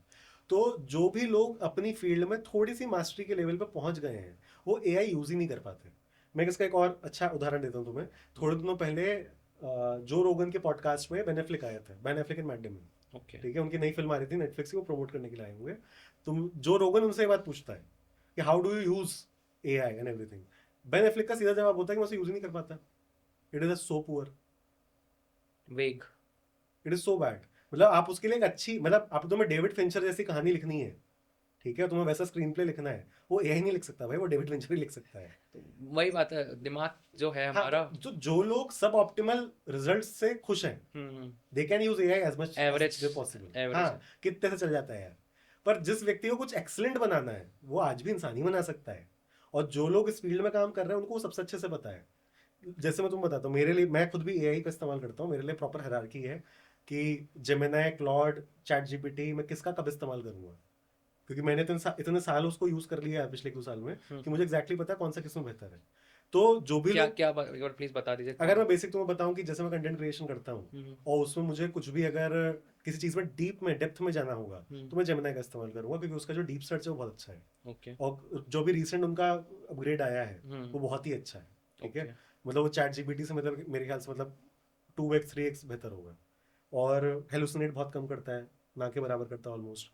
तो वो अपने आप में मेरे लिए बहुत अच्छा कोहेरेंट रिपोर्ट्स निकाल करके देता है, जो मेरी हेल्प करते हैं किसी भी चीज़ को एक 360 डिग्री का, मैं होलिस्टिक कहूँगा, अप्रोच के लिए। होलिस्टिक अप्रोच के लिए, कि मैं किसी भी विषय को पूरे उसकी गहराई में समझ पाऊँ। हम्म। उसके बाद अगर मुझे कोई भी एनालिटिकल वर्क करना हो, जिसमें मैथमेटिक्स से नंबर्स इन्वॉल्व है, एनालिसिस करनी हो, Claude is really great at that. Okay. ठीक है, अगर मुझे कहीं पे भी रीजनिंग करनी हो, और रीजनिंग से मेरा मतलब है कि कहीं पे मुझे किसी आर्ग्यूमेंट की वैलिडिटी देखनी हो, या किसी आर्ग्यूमेंट का काउंटर आर्ग्यूमेंट समझना हो, chat GPT is really great at that. सबके अपने अलग अलग। सबके अपने अपने अलग अलग वो हैं, मैं कहूँगा एक तरह के बेनिफिट्स, राइट। और इसमें मैं एक चीज़ और ऐड करना चाहूँगा कि एआई के साथ में एक और स्टिग्मा जुड़ा हुआ है, जो कि बहुत वैलिड है। वो है कि how AI is interacting with climate change. जो क्लाइमेट चेंज का आपका प्रॉब्लम है, जिसमें हम अब उसको एआई से यदि जोड़ना चाहें, तो आप पाएंगे कि एआई बेसिकली ट्रेनिंग मॉडल्स पे काम करता है। ट्रेनिंग मॉडल्स के लिए आपको बहुत सारा डेटा चाहिए होता है। उस डेटा के साथ आप जो है अपने मॉडल को ट्रेन करते हैं, और वो और ज्यादा अच्छे रिजल्ट्स आपको देता है। उसके लिए आपको इतना ज्यादा डेटा देना होता है कि उदाहरण के तौर पे ह्यूमैनिटी ने आज तक जितनी इंफॉर्मेशन जनरेट की थी अपने पूरे जीवन काल में, हम वो सब पे ला चुके हैं एआई मॉडल्स को। इसकी वजह से अब जो सब्सिक्वेंट मॉडल्स आ रहे हैं, वो उतने रिफाइंड नहीं है जितने पुराने वाले थे। मतलब पहले जब चैट जीपीटी 2 से 3 आया, तो बहुत बड़ा लीप था। 3 से 4 आया, बहुत बड़ा लीप था। 4 से 5 आया, बहुत बड़ा लीप था।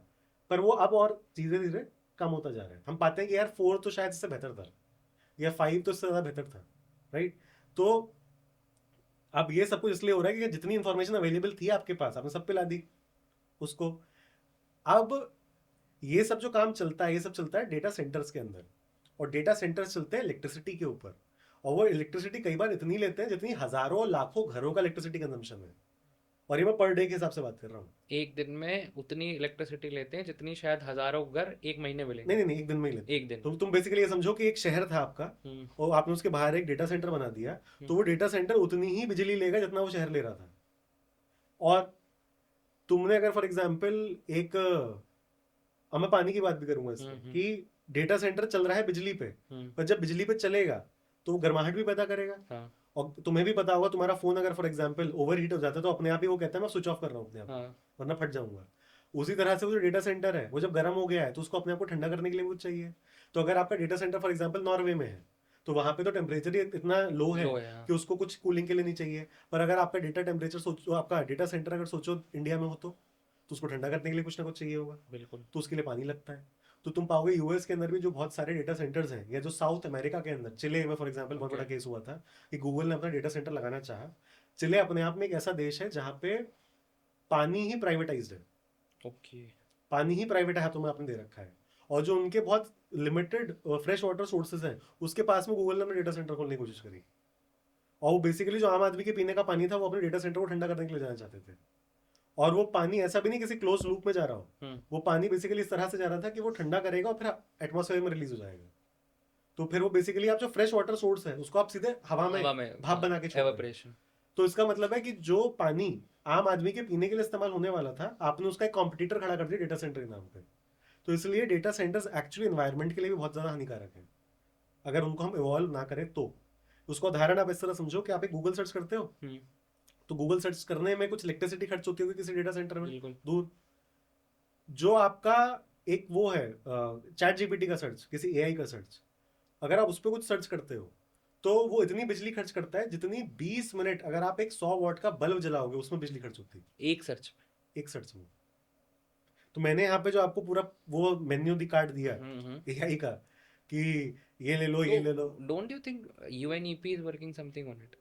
यूएनईपी क्या कर पाएगी? ये तो एआई पूरा का पूरा आपका एक प्राइवेट एंटरप्राइज है ना। प्राइवेट है, मतलब कुछ एक्शंस, कुछ framework, they can give you framework. See for example, अब इसमें भी ना एक चीज है समझने वाली, मतलब अब we are now going into a very different tangent, पर समझने वाली बात है। हम इंटरनेट का इस्तेमाल करते हैं, सबसे पहली जो मैं कहूंगा एक पाथ ब्रेकिंग टेक्नोलॉजी थी वो इंटरनेट थी। इंटरनेट किसने बनाया था? Internet was a government project, right? एक गवर्नमेंट प्रोजेक्ट था जिसको फिर एक व्यक्ति ने उसमें www आपकी प्रोटोकॉल बनाई, टिम बर्नर्स-ली, उन्होंने उसको जनता को फ्री में दे दिया। और जनता को जब फ्री में दिया उन्होंने, तो उसके बाद ही जाकर के आपका पूरा टेक्नोलॉजिकल रेवोल्यूशन आया है।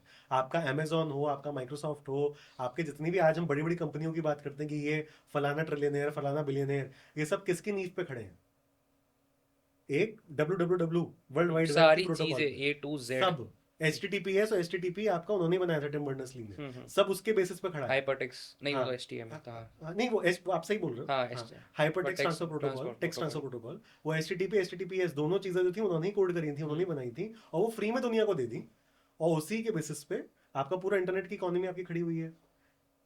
अब it all started from a government project. जब कोई भी चीज गवर्नमेंट के हाथ में होती है ना, तो उसमें फिर सब चीजें देखी जाती हैं कि मार्केट प्लेयर्स किस तरह से उसमें हेल्प होंगे, उसमें आम आदमी का क्या नुकसान है, क्या वो है, सब कुछ देखा जाएगा। पर हमारा जो पूरा एआई रेवोल्यूशन अभी हो रहा है, ये पूरी तरह से आपका प्राइवेट हैंड्स में है। पूरी तरह अब मुझे लग नहीं रहा है, मतलब अब यूएस तो में जो तुम स्टारगेट वगैरह भी शुरू हो रहा है वो एक अलग नहीं, चीज है। इंडिया में भी थोड़ा थोड़ा वे में सरकार उसमें इंटरवेंशन इन्वेस्ट कर कर रही है, रही है। इंटरवेंशन कर रही है। पर मैं कह रहा हूँ तुम अगर अभी भी देखोगे, हाँ, जो मोनोपोली। हाँ, जो एआई मॉडल्स सबसे ज्यादा इस्तेमाल होते हैं, अब ऐसे तो फ्रांस में मिस्ट्रल भी है जो कि वहां पे गवर्नमेंट बैक्ड है, पर मैं कह रहा हूँ कि जितने भी तुम्हारे एआई मॉडल्स ऐसे हैं जो सबसे ज्यादा इस्तेमाल किए जाते हैं, वो सारे के सारे तुम पाओगे, मतलब मेजोरिटी, मतलब overwhelming majority of it is into private hands. और जब कोई चीज प्राइवेट हैंड्स में होती है तो वो ये देखती है कि मैं शेयर होल्डर्स का प्रॉफिट कैसे मैक्सिमाइज कर सकता हूँ, वो ये नहीं देखता कि उसका एनवायरनमेंट पे क्या इफेक्ट पड़ रहा है। बहुत बड़ा ये एक चीज़ है जो लोग निगलेक्ट कर रहे हैं कि आप जैसे अभी आपने बताया कि एक एआई सर्च में, या अगर मैं चैट जीपीटी की बात करूं, तो मेरा मकसद उसे कोई डिफेम करना नहीं है। We are just here for environmental नहीं, वो कंसर्न। सारे सारे एआई में इस बराबर ही होगा। हाँ, मतलब इतना ज़्यादा जो इलेक्ट्रिसिटी कंजम्पशन हो रहा है, वो भी तो कैसे बन रहा है, वो भी तो एनवायरमेंटल डिग्रेडेशन वो है। भी एनवायरमेंट, अब मैं इसी पे आ रहा था कि मैंने तुम्हारे सामने बोल तो दिया कि मैं इसको इस्तेमाल करता हूँ, इसको इस्तेमाल करता हूँ, पर मैं अपनी ओर से उसमें फिर ये कोशिश भी करता हूँ कि मैं पहली बात तो जब उसको प्रॉम्प्ट भी दे रहा हूँ तो आई am not doing a long back and fourth. मतलब ये बहुत बेसिक सी बात बोल रहा हूँ मैं, एक this is basically a kind of AI etiquette. Correct. When you are interacting with AI, try to minimize your number of prompts. Can you not simply create a mega prompt which has all the information that you want, और वो उसी के basis पे run करे, आपको एक बार में आपका रिजल्ट दे दो, उसके बाद फिर आप उस पर काम कर लो। क्योंकि नेक्स्ट प्रॉम्प्ट के लिए फिर इलेक्ट्रिसिटी कंजम्पशन यस, होगा। और मैं उसमें समझ रहा हूँ बिल्कुल कि प्रॉम्प्ट का भी जो आपका साइज है, वो टोकन साइज कि आप कितना बड़ा प्रॉम्प्ट दे रहे हो उससे भी फर्क पड़ता है, वेरी करता है। So you need to economise on words as well. अब मुझे पता है कोई व्यक्ति इतना नहीं सोचेगा, but we should all at least know. वही वाली जो मेरी आपसे शुरुआत में podcast, sorry for the interruption, कि हम अभी नहीं सोचते, हमारे इमीडिएट कॉज नहीं सोच लेते, जो लॉन्ग टर्म कॉज है वो कोई नहीं सोचता। हाँ, तो अभी तो हमें लग रहा है कि यार कल होमवर्क पूरा करना है, भी यूज कर लो, पर मैं कह रहा हूँ कि उस वक्त भी इस बात का थोड़ा सा ध्यान रखो कि भाई मैं होमवर्क के लिए उसे पूरा करने के लिए यूज कर रहा हूँ, but there is an environmental impact that it has, and a very significant one, right? और मैं इसमें फिर आ रहा हूँ, तो मैंने एटलीस्ट अपने लिए एक वो बना रखा है कि I use it just for education purposes, क्योंकि see it is such a path breaking technology कि उसको ना यूज करने का मतलब है कि आप अपने आप को पीछे धकेल रहे हो। सही बात है। But at the same time इसको You यूज should करने not के साथ में, overuse. हाँ, there should be some kind of a regulation that you should have, personally you should have, right? And apart from that you should also seek some regulations जहाँ पे data centres चल रहे हैं, क्योंकि हमारे भारत में भी बहुत सारे डेटा सेंटर्स आ रहे हैं। कहाँ यहाँ है कि दिल्ली में? दिल्ली के अरे आस- दिल्ली एनसीआर में बहुत डेटा सेंटर्स हैं। आप बिसराक, ग्रेटर नोएडा के जो हाँ, एरिया है, अभी यहीं से जहाँ हम बैठे हैं इसी के बहुत पास में ही है, ओके, तो वहीं पे डेटा सेंटर्स हैं। और आपका मुंबई में बहुत सारे डेटा सेंटर्स हैं। मुंबई के साथ एक बात ये है कि मुंबई क्योंकि एक पोर्ट है, पोर्ट सिटी है, तो वो समुद्र के भी पास है, तो जो आपकी केबल्स जाती हैं जो बेसिकली सारे कॉन्टिनेंट्स को के इंटरनेट को कनेक्ट करती हैं, ऑप्टिकल केबल्स। ऑप्टिकल केबल्स, वो उनके भी बहुत पास में है। तो ऐसी जो एरियाज होते हैं वो ज़्यादा मैं कहूँगा फीजिबल होते हैं कंपनीज के लिए डेटा सेंटर स्टैब्लिश करने के लिए। तो मुंबई के आसपास के पूरे एरिया में बहुत सारे डेटा सेंटर्स हैं। Okay, so next we'll go for a rapid fire round. जिसमें I'll be giving you some basic question related to yourself, not environmental or any serious. आपके personal life से related questions, and you have to give any answer in max to max 2 words. It will be mostly related to your personal life. It is fine. Are you हाँ, fine ठीक with है, it? ठीक है। ठीक है. Favorite movie? Movie rapid fire है ना ये, तो यहाँ तो मैं यहीं हार गया। एक मिनट रुको। फेवरेट मूवी, अच्छा मैं एक मूवी, मुझे नाम याद करने दो, V for Vendetta. Okay. Favorite singer? यार एक सिंगर है, मतलब मैं थोड़ा शब्द ले रहा हूँ इसमें, बट एक सिंगर है, वो मुझे उसकी जर्नी की वजह से बहुत पसंद है, ठीक है, and somehow I relate with it, Mike Posner. Okay. Any regret do you have in life? Use your agency. Okay. इसको थोड़ा सा डिफाइन करिएगा. बहुत बार ऐसा होता है कि आपको कोई चीज समझ में आ जाती है कि आपको ये करना चाहिए, पर आप एक लिम्बो में अटके रहते हो, आप एक स्टेटस को करूं कि ना मेंटेन कर करूं, रहे होते हाँ. हैं कि करूँ ना करूँ ये करके। बट अगर आप उसमें इमीडिएटली एक्ट कर दो, तो बहुत बार ऐसा होता है कि उसके बाद मतलब things things actually become simple for you, better for you. How many exes do you have? Exes, यार आई थिंक, मतलब I need to think about this, क्योंकि ये मतलब ये सवाल मेरे पास नहीं आता है, बट शायद दो, जस्ट टू। शायद दो. करंट में कोई है? नो, आई वोंट से कि ऐसा कुछ है। अगर आगे कोई देखे तो प्लीज जज मत करिएगा. सो इसके बाद any sort of advice which you want to give to the youngsters, I can say, apart from environmental, basic life advice. भाई रीड, ये जो पूरी दुनिया है, नेटफ्लिक्स से लेकर के इंस्टाग्राम की रील, सब कुछ ये बैठी इसलिए है कि तुम बिल्कुल, वो कौन वॉली मूवी थी ना, कि उसमें एक मतलब वॉली अगर लोगों ने देखी हो तो शायद समझ मैंने पाएंगे, भी नहीं देखी. अगर नहीं देखी है तो बेसिकली वो एक फ्यूचरिस्टिक सोसाइटी दिखाते हैं जहाँ पे पृथ्वी हो गई है कूड़ा कबाड़ा, ओके. और एक ऊपर की तरफ आपने अपना एक बड़ा शिप बना दिया है और लोग उसके अंदर रहने लग गए हैं। और वो लोग पता है कैसे घूमते हैं कि वो व्हील चेयर में रहते हैं हमेशा, उनकी तोंद निकली हुई है बहुत सारी, और एक तरफ है पॉपकॉर्न और एक तरफ है तुम्हारा कहते हैं कोक, और वो कोक जो है उनके मुंह में रहती है, और वो घूमते रहते हैं, कुछ देखते रहते हैं, घूम खाते रहते हैं, पीते रहते हैं, देखते रहते हैं। तो ये जो पूरी दुनिया है, ये मूवी मैं देखूंगा. अब ये जो पूरी दुनिया है, ये उतारू है तुम्हें वही बनाने में, चाहे वो तुम्हारा इंस्टाग्राम हो, चाहे वो तुम्हारा नेटफ्लिक्स हो, चाहे वो कुछ भी हो। तो एक चीज करके जो तुम, इसकी जो पकड़ तुम्हारे को बन रही है उसको खींच सकते हो, दैट इज रीडिंग। लोग उसमें बहुत सारे लोग बोल सकते हैं कि नहीं यार, अगर रीडिंग का मतलब है इन्फॉर्मेशन ग्रास्प करना, तो एआई मेरी बहुत ज़्यादा अच्छी हेल्प कर सकता है, मैं उसकी जगह एआई से सर्च करके पढ़ लूंगा। But I won't recommend that, क्योंकि वो जो पूरा स्ट्रगल होता है ना, मतलब फॉर एग्जाम्पल पिछले 1.5 घंटे की पूरी कॉन्वर्सेशन में क्या तुमने मुझे एक भी सवाल बताया था? नहीं. क्या मैंने तुमसे कहीं पे भी एक ब्रेक लिया नहीं. कि मैं कुछ सर्च करना चाहता हूँ कुछ भी? But I was able to discuss so many different varied topics with you, just so that because it has become a lifestyle for me, कि मैं पिछले 10 साल से, 15 साल से, 20 साल से बस कुछ ना कुछ पढ़ता रहता हूँ। तो try doing that. I'm not saying I'm an ideal that one should follow, but what I'm saying is कि this makes you less susceptible to all the propaganda that is happening around you. I get it. ठीक है? Now I'm actually moving into a different zone. No, पर it's इस पे बात completely करनी fine. जरूरी It's है completely fine. कि जिसकी मैं प्रोपागेंडा की मैं बात कर रहा हूँ ना, वर्ल्ड वॉर से पहले तक इसकी जरूरत नहीं पड़ती थी। प्रोपागेंडा शब्द अगर तुम उसमें जाओगे तो तुमको पता चलेगा कि सबसे पहले चर्च ने अपना एक मिनिस्ट्री ऑफ प्रोपागेंडा बनाई थी। उनका पॉइंट ये था कि देखिए जब से ये प्रोटेस्टेंट रिलीजन आया है, तब से जो हमारा जो क्रिश्चियनिटी है, यूजुअली कैथोलिक, वो थोड़ी कम हो गई है।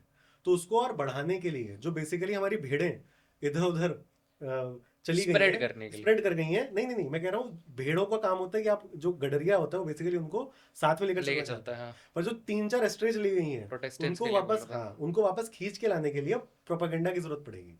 तो उस वक्त में प्रोपागेंडा बड़ा अच्छा शब्द था। उसके बाद क्या हुआ, जब वर्ल्ड वॉर आया तो वर्ल्ड वॉर में इंटरनेट तो था नहीं, कुछ भी नहीं था। अब अमेरिका के अंदर आपने कहा है कि सारी फैक्ट्रीज के अंदर अब असला बारूद बनेगा, तो वर्कर क्यों माने आपकी बात? सही बात। तो उसको आपको समझाना पड़ता था कि भाई फार ऑफ एक यूरोप जैसा वो है, कॉन्टिनेंट है, और उसमें जो लोग हैं वो बहुत बुरे हैं, और वहां पे डेमोक्रेसी लाने के लिए हमें उन्हें मारना पड़ेगा और उसके लिए असला बारूद बनाना पड़ेगा, इसलिए बनाओ।